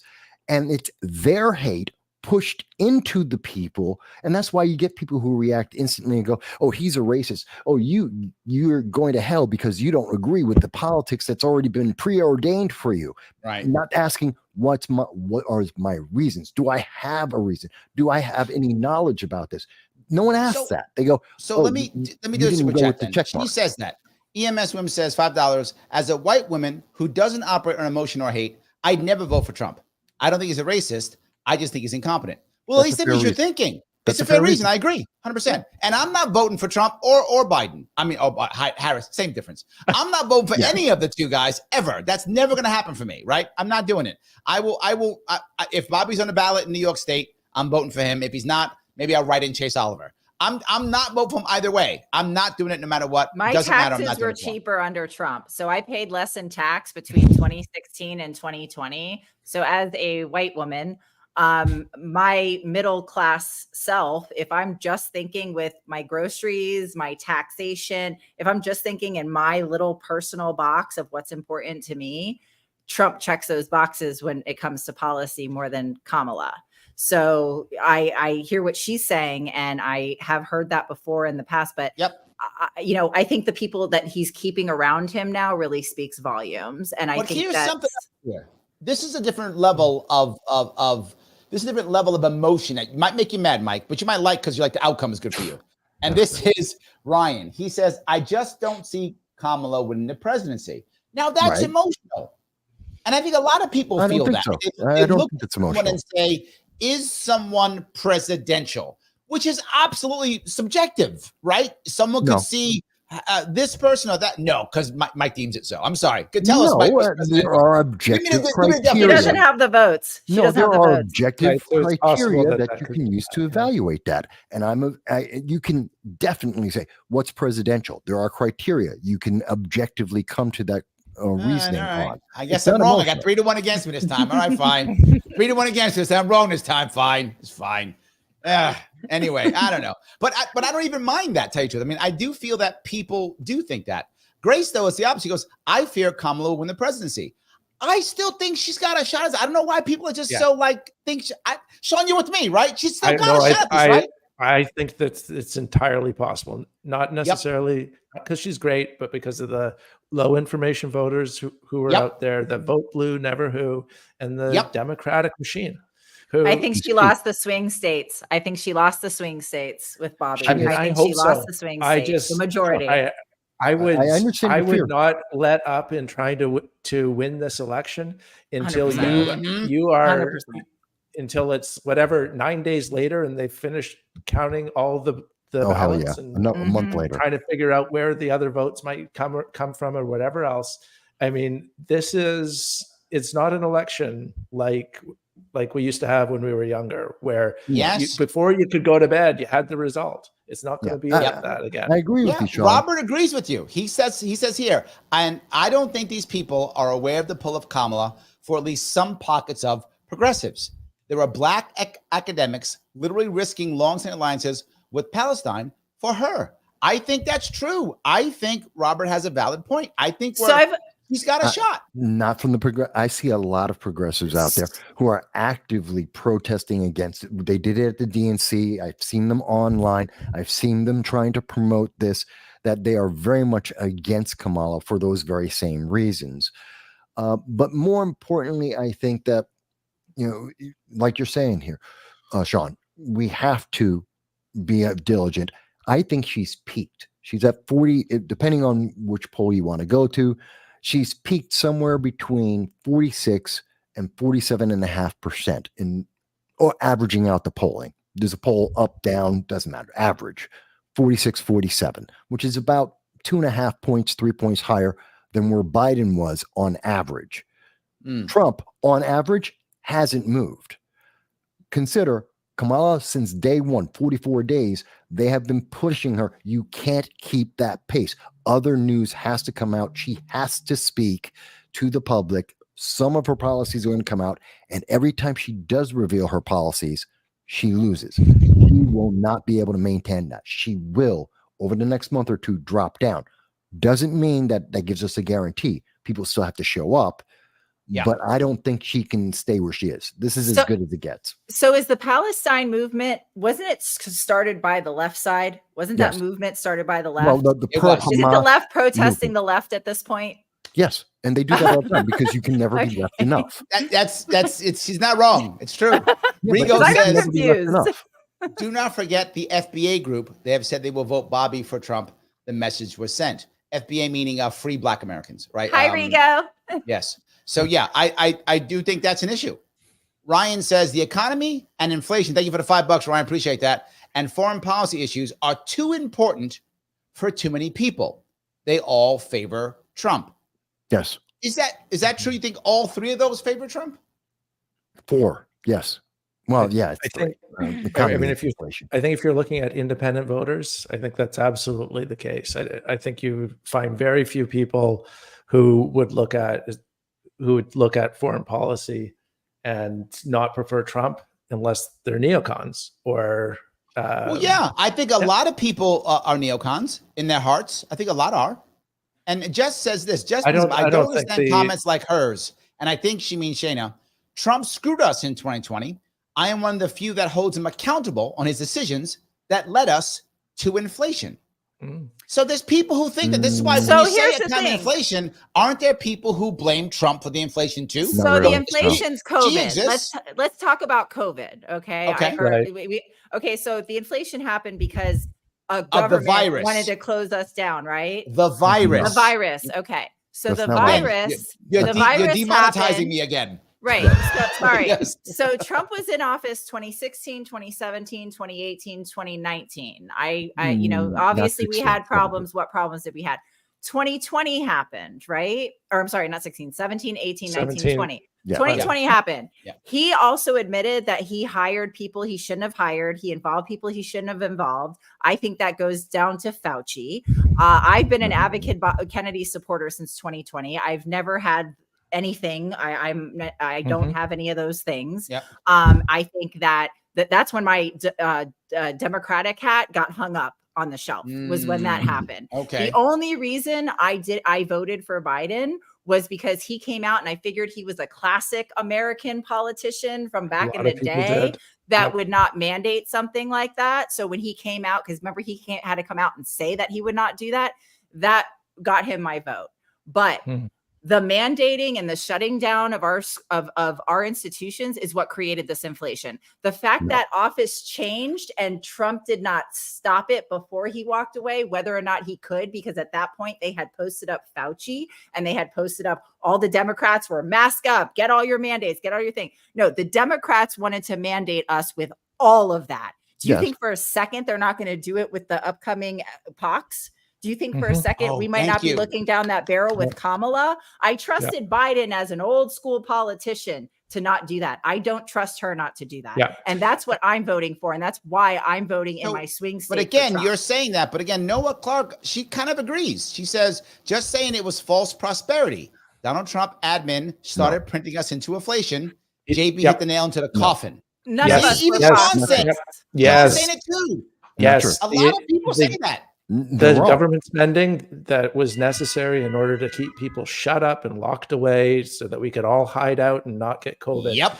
That is the inflation we're dealing with today. Okay. It started That's Trump. all Trump. When it happened right away, it needed to be done. It got worse. No. But it started there. Government spending right away. No. Creates money, creates inflation, and we all suffer from it. Okay. Yep. But to keep it going 2 years later, like the Democrats did, sucked all the rest of that money out, like for the 2 weeks we were supposed to do, or for the 1 month. Okay, that's what we were supposed to do. Get $1,000 check for 1 month. 15 days. 15 days. Exactly. And that's what Trump bought into. And I think that when he says that a lot of people really screwed him, I believe he specifically is talking about this time. And he's talking about how all the neocons and all of the people that really run our country wanted to, get more money and guide us. And the fact that when Joe Biden came in, all they did was stay with that narrative, and they just let the states do whatever they wanted to do. And then they took 2.5 years. I mean, I was in Arizona. We weren't locked up like people in California. Oh, I was locked up. I was in New York. I was way locked up. Insane. Wait a minute. Let's get some corrections in there and make sure this is correct. First of all, yes. Go ahead, defend your boy. Go ahead. Well, in part, I agree with you guys that, yes, the lockdowns were very negative to the economy, and it was somewhat inflationary, though not nearly as much as everyone thinks it is, because it isn't part of what happened in 21, 22, and going forward. There are entirely different economic factors going on there. Is it somewhat inflationary? Yes. But again, looking at all of the spending that Trump did over 4 years, he is still lower ranked than Obama or Biden. Biden has spent more than Trump has, which is even more inflationary than anything that Trump did. In fact, if you were to rank everyone, the top most spending of presidents and influencing inflation and also the national debt, you're going to see that Obama is number 3 and number 5 is going to be Joe Biden and number 8 is going to be Donald Trump. It's not as much of an impact. Why we have inflation today and why we've seen a 20% increase in that inflation is the economic policies. One, because of food inflation. There is a 30% food crisis in the world since the war with Ukraine in 2022. Even before that, there was the energy impact. Hold on. What you're saying, Mike, is Biden has been spending so much. Okay. My guy killed some guys, but not that many guys. That's what you're basically saying. No, he killed. You're saying he killed 6 dudes. He killed like 4. That's not what I'm That's saying. what you're saying. That's not what I'm saying. Well, I'm trying to get clarity. I'm trying to be the 8th worst mass murderer in history. I mean, no. Right? He's just the 3rd worst mass murderer. I He's not the understand. number 1 mass murderer. I understand. But you want to Michael, focus. You guys want to focus on the worst part of that comment. And it's very dense of what I'm trying to convey, which usually takes me about 2 hours to get through. We don't have 2 hours. No, listen, and we're not disagreeing with you. I completely agree with you. Hold on. Hold on, guys. Sean is disagreeing. Go ahead. I am disagreeing. So we're experiencing when the voters go out and they're experiencing inflation, they're experiencing price inflation. Prices are changing. But that's like a second order effect of the actual inflation that took place when the government spent well beyond its means, went over to their buddies at the Federal Reserve who created money out of thin air. And then it takes time for this inflation to work its way through the system. And why are the bankers and why are the military industrial complex, why is the pharmaceutical industry so profitable, so rich? Because they get that money first. They get the money when it's created. They get to spend it before the price inflation hits. And then all the rest of us, we realize that our savings are worth not just less, sometimes they become worthless, that are, that we can't go spend our money. This is economics 101. I'm sorry, Sean. That's an oversimplification and it's overemphasis of the wrong factors. That isn't. Hold on 1 second. Christine's on your side, Mike. Hold on. I think Christine's on your side. She says, Christine, thank you for $5. She says, we had energy independence under Trump and lower prices. That said, he definitely had a spending problem. So I think that's kind of what you're saying, Mike. Is she kind of saying what you're saying? She's that's the track. Yes, that's the track. There's more to it, but yes, that's part of the track. We've truly never really been completely energy independent, and we can't be. We have to have fossil fuel. We have to have nuclear. We have to have all the energies. But to produce it cleanly and cost effectively, we can do that. I mean, look at Alaska. If we are going to drill oil there, we need to also bring the water to places like the Southwest and the desert. So right now, what's not being talked about in 2020, China stopped taking our recycling. You might pay a company to come pick up your recycling and they haven't told you yet and you're still paying them. It goes to the dump. So we're sitting in a world right now where we have nowhere to put trash. People want to go, my childless self goes to a grocery store and brings my reusable bag. Meanwhile, people with 5 children apiece are taking as many plastic bags as they can carry. When we start having more of an environmental conversation, which I feel like this new Trump administration is going to be very keen on, because they all have children and they have their grandkid. You got grandkids, you got all this generation of people that need clean water. So let's get clean water, clean soil, clean food. We need the fuel. I mean, arguing about because either way, the big oil company is still going to be the big solar company. 100%. Or the big nuclear company. 100%. And we need them. We need them. We need their land. We need their money. Right. Agreed. But let's work with them. And I don't feel as though the Democratic Party is even discussing that. And no, they're not. They don't care. Agreed. They refuse because they're let me grab one more super chat, guys. I'm sorry, one more super chat. Eco-fanatics. She wants to be clear, and absolutely, she has to be clear. Thanks for the $5. Appreciate that. I'm completely against the Dems too.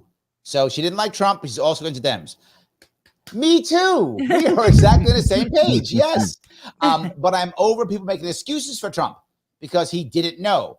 Cry me a river over that shit. So she's not buying what you're saying, Shanna. She's not buying it. I'm not making excuses. Listen, I support Bobby Kennedy. That's the person I wanted for president. Because I live in a swing state and because I've witnessed what the Democratic Party has done to him, I now will be checking the box for Trump. And I am working with the all the different groups to try to unify together and get this independent party out there, which is what we need to help solve these problems.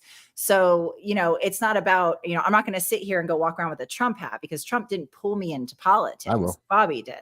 And so I support the initiative. I'm not going to agree with him on everything, but I'm using my voting power to get him into office because he is going to do a better job, in my opinion, with his team than Kamala is going to do. And I always say this, I say Trump barks a lot, very annoyingly, very loud. He's a big barker, but Kamala bites. Kamala bites, Oh, and I think I like that's that. the difference. That is Oh, the difference. look at what? Oh, okay. I don't know. We're gonna- Willie Brown doesn't. stop on that one. I like that one. I Willie do Brown like will that one. disagree about the bite. He might agree with something else she does, but That's not okay. the We're bite. not going to go that road. I want to know, everyone here, guys, if you like this show, do me a favor, click the like button. I've asked you like 3 to 4 times. If you haven't done it by now, literally, you hate America. That's all I'm telling you. At this moment, you hate America. That's how it works. You must do it or you hate America.